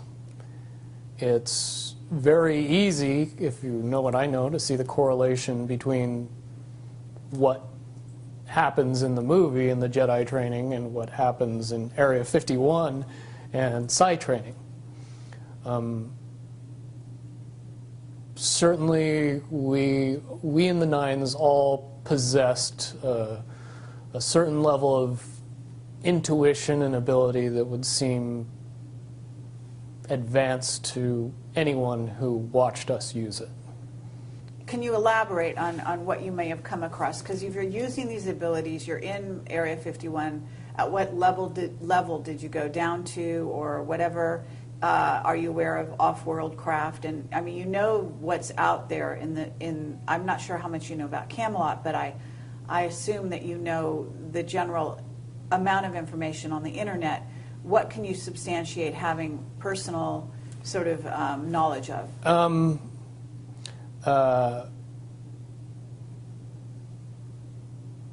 Extra beyond human abilities for every human, not subject to popular belief, but we as human beings are far more capable of using many, many advanced skills beyond 5 senses. With a little bit of training and the knowledge that it was actually possible, most people could accurately predict the possibilities of the future, to know when other people were thinking about them. Pick up on what is easy to describe as reading people, where you don't really need to use your 5 senses to be able to know what somebody else is thinking or feeling. A lot of that has to do simply with the belief that and the understanding that it's possible. That opens up a lot of doors. Finian talks about having been enhanced physically. Do you feel that you were enhanced physically? No. When I hear Duncan's story, the things that he experienced are very similar to what I experienced, based on the fact that you were never told that the actual belief in what you were doing was giving you the ability. You were giving something, a caveat, a carrot, an enhancement. They could jam a small piece of metal in your arm, and that's enough to get you believing that you have these abilities, and they turn on. But one really doesn't have anything to do with the other, per se. I have had a device implanted in me, and I later was of the understanding that that device did not do what I was told it was doing. It was not to provide enhancement, it was to provide monitoring. Mm-hmm.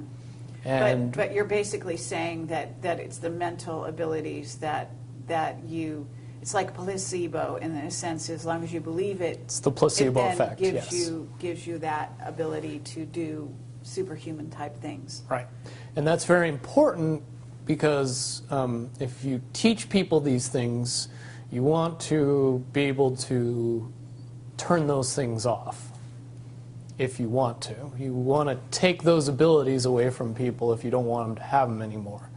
So if you tell them the true nature of the abilities, then you can't take belief away anymore. You have to pull the piece of metal out of the arm that says you don't have the enhancement anymore. Well, it's the Tin Man. Yes. And being told that he doesn't have a heart, he needs to have a heart installed, when in fact he had a heart all along. Exactly. Or maybe that's the lion. I forget who. But several. Lion was courage. But yeah. Yeah, several of the beings in that story. So okay, well that's very valuable. So you basically were given that kind of thing, and I would say that. And let me interject. The 6 months where I was undergoing all the psychological treatment, I did go through a period of time where I believed all of my abilities to be gone or taken away. In '08, with some help, I was able to transcend the barrier that kept me from using those talents. And now I've been able to refine and enhance those abilities far beyond the levels that I had in the military, which comes in handy when cops chase your cell phone GPS. Okay, absolutely. All right, so, but to get back to Area 51, and I understand that at this point you would be violating a security oath to talk about it, right? Let me put it in terms that it's easier for me to say and not have to go into the details of how I know, but just that I know. I'll present it to everybody very simply. What could be so important at Area 51 that would require the level of secrecy that is in existence around that facility?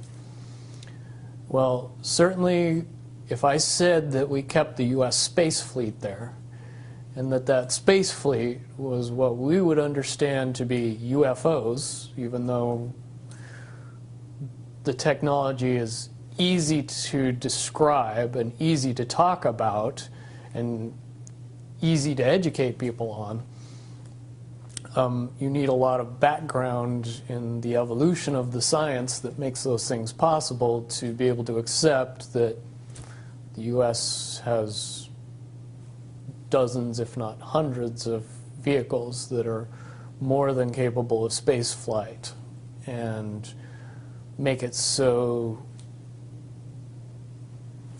we would have a fleet of vehicles that would be seemingly extraterrestrial. And the reason that that has to be kept that way is because if you know that those vehicles exist, you start to question the technology that they're based on. And when you start to do that, then you start to question why we're still using petroleum products and solid rocket boosters and everything else, and things get quickly out of hand after that. So to keep those vehicles a secret is to keep everything else a secret, which is why you would need that level of security to prevent anybody from finding out about it. Okay, but that space fleet, as you call it, is capable of going anywhere easily throughout the solar system without much time or hindrance to the occupants. Okay, and explain how fast one could get to Mars, for example. Just below the speed of light. Okay, but in an hour? A day, I would. A day. Say would be more reasonable. Okay. Incredibly fast. Okay, have you seen these vehicles yourself? I've seen one type of one vehicle. Okay. And compared to when I saw it, which was more than 10 years ago, and what should exist now, I would say that it was a tinker toy bucket of parts compared to what we should have in existence now, based on the evolution of the technology that I know. As far as the off-world basis, I do not possess any personal knowledge. I do, however, believe in and have seen information that would suggest that anybody with a decent telescope could take a look at both the surface of the moon and the surface of Mars and see some things that look very terrestrial. Sure. And things that didn't exist 20, 30 years ago. One of the caveats that I do have some personal information that I did get personally involved in was some information that had to do with the Stargates and Looking Glass, and more specifically the 2012 problem with those projects. I guess, popular opinion of what's out there right now is that the project was shut down because there was a problem when we approached 2012. I've heard it described a number of ways, but to my knowledge, the problem is that the timelines converge on that point in time. And when you know enough about the Stargate projects and the Looking Glass project to know that how string theory works and how the possibility of possibilities works and how making one choice over here doesn't necessarily mean that the other choice couldn't exist at the same time. But once you get your brain wrapped around this subject, you find out that at the end of 2012, in an easy way to put it, the choices that we make become less and less consequential to the future. And eventually we're pushed into this bottleneck of time, no matter which choice we make. And that's important to the people that had access to Looking Glass, because they would use Looking Glass knowing the choices that they would make and the future would pop up. The big mistake was coming up with the possibility of future. And when we started using a computer to say, well, if we make this choice, it's 79% possible that this scenario happens, and 23% are possible, or whatever, you know, I'm using round numbers, that this scenario would happen. The understanding at the time was that was realistic. However, if you go down the road further and free will continues to exercise itself on this game, that 79% possibility sometimes changes very, very fast. But if you look at the situation in a point of time, it seems very realistic that that's the greatest possibility. What happened was people, very smart people, began to figure out that something big was coming up. Something that made it so all the possibilities of all the future scenarios of any choice, any possibility that was fed in and observed through the Looking Glass inherently ended up in the same future. And no decision and no possibility changed past a certain point. That's the big secret. Okay, so is that certainly 2012 in your understanding? It well coincides with December 21st, 2012. So at that point, all possibilities lead to the same timelines. Rubicon. All possible timelines lead to the same basic set of history in the future. And what is that history to you? Did you know that, or did you find that out? That is the big question. That is the big secret. That is what sends everybody that has all of the information, that knows everything, into a blind panic. The people that know everything about Looking Glass, that have gotten all the reports and all the information, the elites of the world, probably figured out that that was the end of the game, and nothing could be manipulated beyond that point. So do you think that's held true? In other words, well, I have about 60 questions, but do you think that's true, or holding true, that nothing could be manipulated, that they haven't found a way to manipulate, that that's still the case? I mean, this is knowledge that you would have gained back when? Back when I was in the military, it would have been before '97 when I got in trouble. And it was things that one of my particular areas that I was amazingly intuitive about is problem solving / mission planning, or more specifically, taking a bad mission and fixing it, getting everybody through and out of it. Troubleshooting an optimum future. Exactly. Certainly knowing how string theory and possible futures works makes it so you can work your mind very quickly to see the reality of what's happening and decide what decisions need to be made to change it for a particular outcome.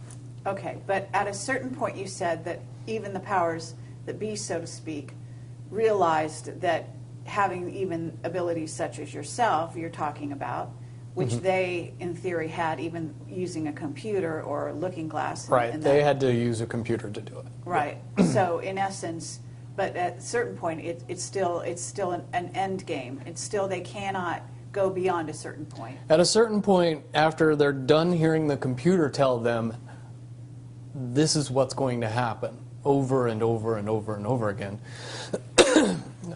all they become focused on is, how do we fix it? Why? What is this that's going to happen? The you know that? inevitable contraction of the timelines.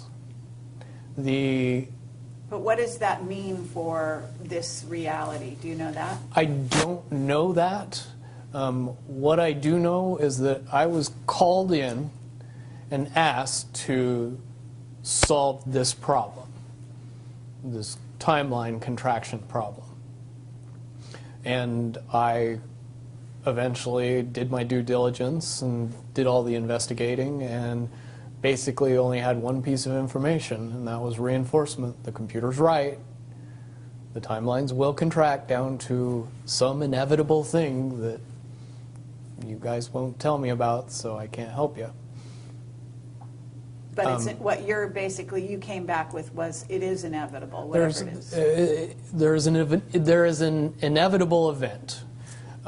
It's been forecast, it's been predicted, it's been fed to us in a slop trough of what they want us to believe will happen. But they don't actually However, know. they don't actually have control over what happens. They only have control over the reaction, and it seems that no matter what they tried to do to cause their desired reaction, it's going to have an opposite effect. Interesting. Now, it's much, much easier for me to explain today what that process is as opposed to back then. But if I had to give it a name, I would say it's the awakening process. It's an evolution of consciousness that cannot, will not, and no matter what decisions or possibilities are injected into the equation, eventually it all resolves down to us all learning the truth and becoming aware of this massive dam of lies that has been built that keep us from knowing massive volume of information that we should otherwise possess. Okay, well that's very, very monumental to be told that from a person in your perspective, who's had your background and your exposure. Is it your understanding that the notion that looking glass has been, you know, that there are various looking glasses around the globe supposedly, that according to Dan Burish were shut down. Is it your understanding they're actually not shut down? I believe that they're shut down because they are all saying the same thing, and they're So it's like they're completely useless at this point. Is what you're saying. Right. It's like the Wicked Witch, looking into the, magic mirror and always getting the same answer. Well, if you were always getting the exact opposite of the answer that you wanted, you'd stop talking to the mirror. And that's essentially what happened with Looking Glass, is no longer, not only did they not want people to use it anymore because they knew it was just going to burp out the same thing, but at the same time they didn't want anybody else to know what it was saying, I'm sure. Because that they would lose control. Because that information was of a monumental concern when I was in the military about how to prevent this inevitability. Now, at first I thought it was end of the world. Now I see end of the world as end of their world. Well said. Okay, but are you aware, do you know the difference between Looking Glass and the yellow cube? Yes. Okay, and are you aware of what happened to the yellow cube and how it was used and so on? I believe that the yellow cube still exists. I can't say for certain if it's on this planet, but I would say that it's definitely protected from use at this point. Okay, well that coincides with the testimony we got. Can you also verify that leaders of... But let me say one thing about the yellow book and its differences with Looking Glass. The yellow cube or the yellow book would give you your possible future. Yes. So it took basically the choices that you would inherently make along a timeline and tell you what that timeline would be, given that you made all the choices that your brain would make. Well, this is exactly what I was just going to ask you. What we were told is that leaders of governments and so on, people in high places, politically, would use this to try to see their most optimum future and then follow those. So they were using it to enhance their wealth, et cetera, Yeah. in a very egotistical way. And that was part of the problem with it. And that supposedly one of the specific things we were told had to do with Hillary. Are you aware of any of that? You mean the 2012 prediction for her? Well, will you tell me what you know? I don't have any first-hand knowledge of this. This is all back alley information. But one of the last predictions that was put out by the Yellow Cube was that, for all intents and purposes, and this is just my level of understanding, is that Hillary Clinton would be president in 2012. And when the Yellow Cube is involved, it leads me to question what I know about Looking Glass and string theory along with that. The first question that anybody that knew anything about the process would know is who was using the cube Right. when it made that prediction. If I knew that, then I could tell you why it would predict what it predicted. Wasn't there also an issue with, I'm not sure, but in using the Yellow Cube, Yellow Book, however you want to term it, that they actually had to use it through an intuitive who had a high vibration, had to be in the vicinity to, in a sense, be the go-between between the person who wanted to use the cube Right. and the cube itself, because normally they didn't have the vibration necessary. Correct. And that is a process that would prevent anomalies from popping out in predictions. But it wouldn't completely... No, and I'll tell you why. If it was used properly by somebody that knew how to use it and could eliminate their thought process from the machine's effective use, it would be very easy to get an exact, what future holds. Right. However, anybody that has that ability would inherently know that that information could not be given and would be protected. And that inherent notion would inject something into the yellow cube or the yellow book that would give an inaccurate statement. Just by the person that's using its intuition saying, if I tell the truth, it'll be bad. So the higher levels pick up on that, throw out a different scenario that Right. isn't the truth. It's in a sense the feedback loop gets dirtied somewhere along the line by exposure. And that's why those pieces of technology should have never been used by humanity in its current level of understanding. Because for all intents and purposes, the technology doesn't work right when we use it. Right, I totally get that. Okay, so to get back to Looking Glass and the possible futures that they do converge, and the notion of, is there anything else that you can tell us, that you would want to tell us about that and the rest of the laundry list of sort of information that you had direct to either for yourself or through someone that you had vetted?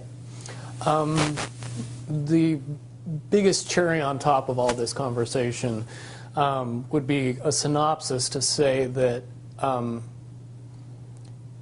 if I could convince everybody out there that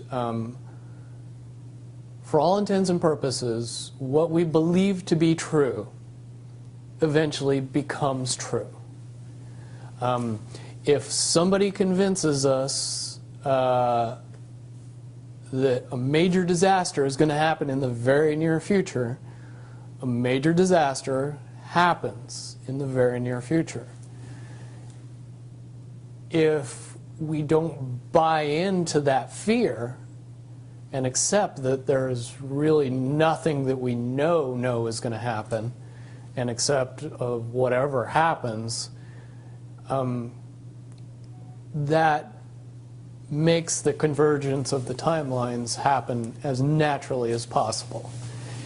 Any attempts to try to go away from this one inevitable conclusion, which I again see as a new beginning, an end of this reality, the beginning of something that we can't even possibly understand based on the level of our beliefs currently. But when all that information comes flooding out, there's going to be no denying what's true and what's a lie or what's illusion. We won't have the choice to believe that 9/11 happened because of a bunch of terrorists, because we'll know exactly what's happened. Basically what we're experiencing right now is two master chess players sitting at the board. And one of them looks down at the board and sees that he's in checkmate in 7 moves. And he looks across at his opponent and he knows that his opponent sees it too. So there's no getting out of it. So at this point, the loser can only prolong the game. The game, both players know the game is over. It's only a matter of time before he does this, and then you're forced to do this, and then he's forced to do this, and eventually checkmate. We, as a race, if we could understand that the game is over, that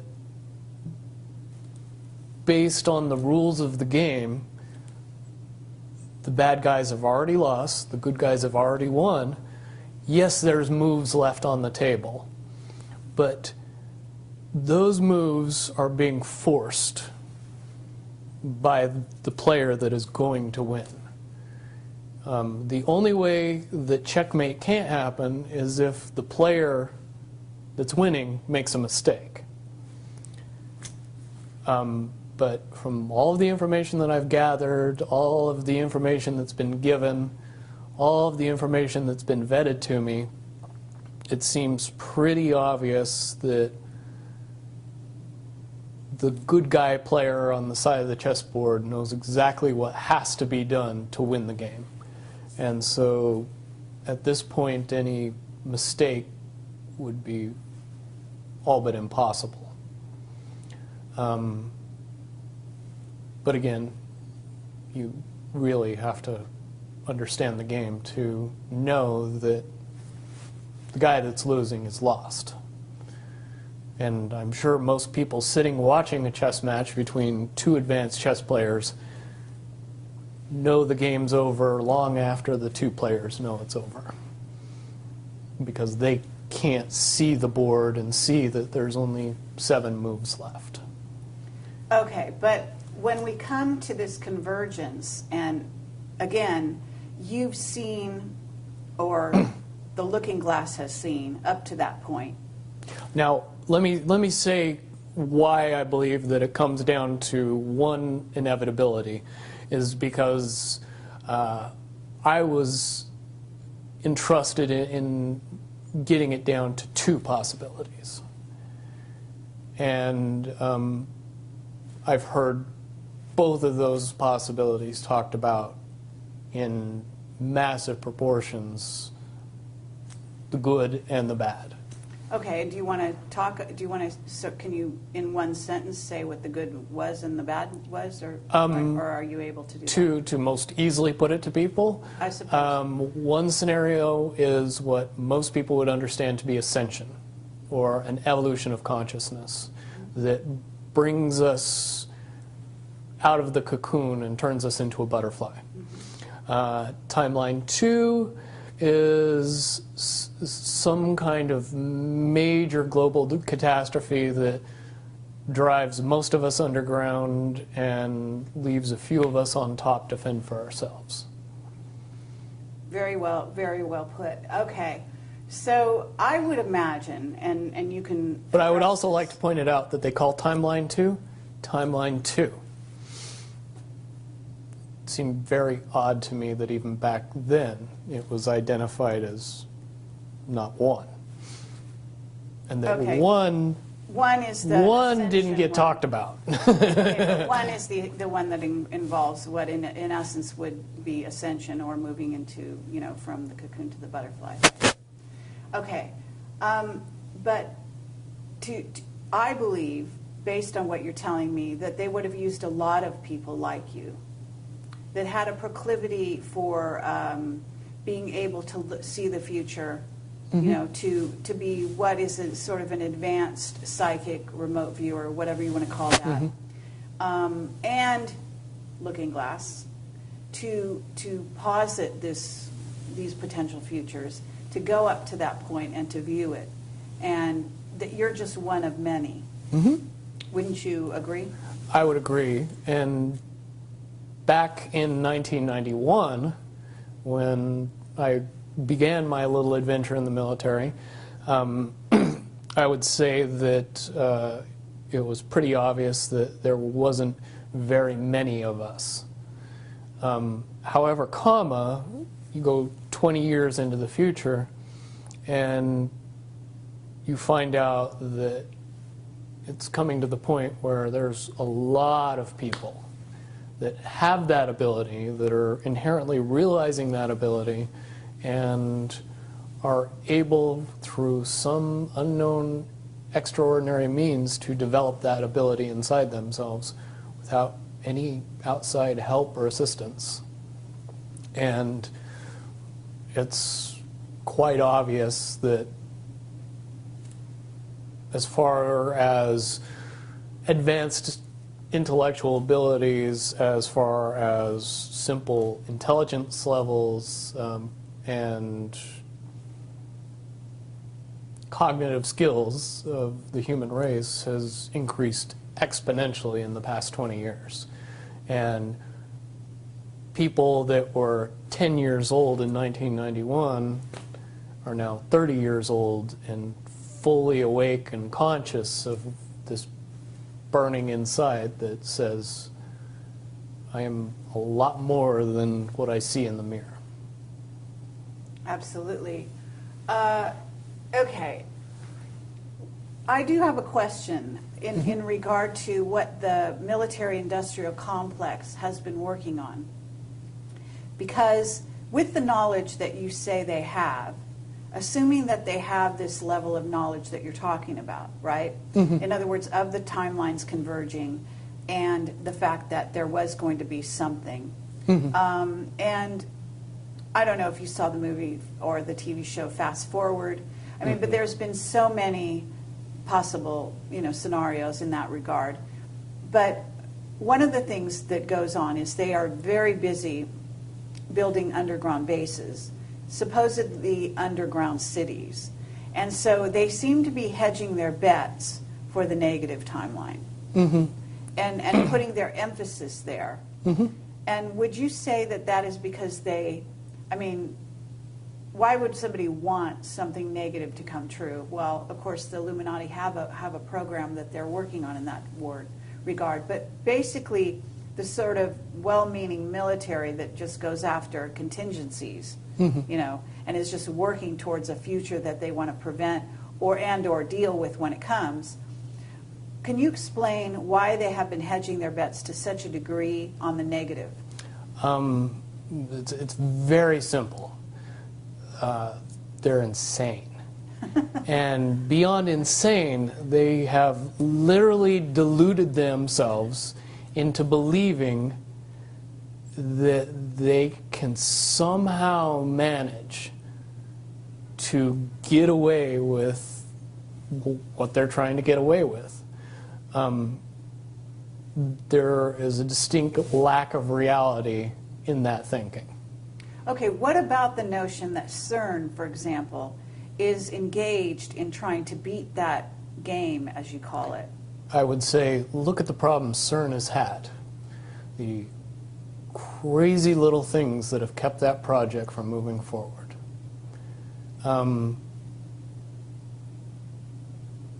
Certainly they have never even come close to getting that project to the level that they want it to be to do what they really want to do with it.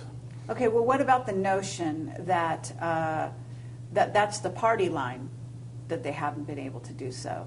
But if you really think about it, that's what they would prefer people believe, so that they don't think that there's a threat. But when you listen to the interviews of the scientists that are working on the project, even they say that it seems like somebody or something from the future won't let them get that project done. And the craziest little things have caused massive damage to that project. And when you get the foremost thinker in string theory saying, yeah, I don't think we're going to do it because I don't think fate wants us to do it, that says something about a scientist. Okay, so, well, thank you very much. I think that at this point we're going to have to close this down unless there's any other things that you think that we haven't covered or that we could possibly touch on that you want out there. No, I don't think we'd get any further tonight. Certainly from what I know, the questions will come out, and be more than happy to do a live feed after that and answer any questions that anybody comes up with from this interview. Wonderful. All right. Well, thank you very much, Bill Wood, for your service to humanity. Well, hopefully I can get everybody else working towards that goal as well. Absolutely. Well, apparently, regardless of which way they work, the convergence will happen. Yeah, there's a certain element of pain that we can reduce by just not accepting that we don't have choices in the matter. And sitting back and waiting for the aliens to fix everything isn't going to help. Absolutely. If we are inevitably coming to a rise in consciousness, we should start trying to elevate our consciousness as fast as humanly possible and make that transition a lot easier when it comes.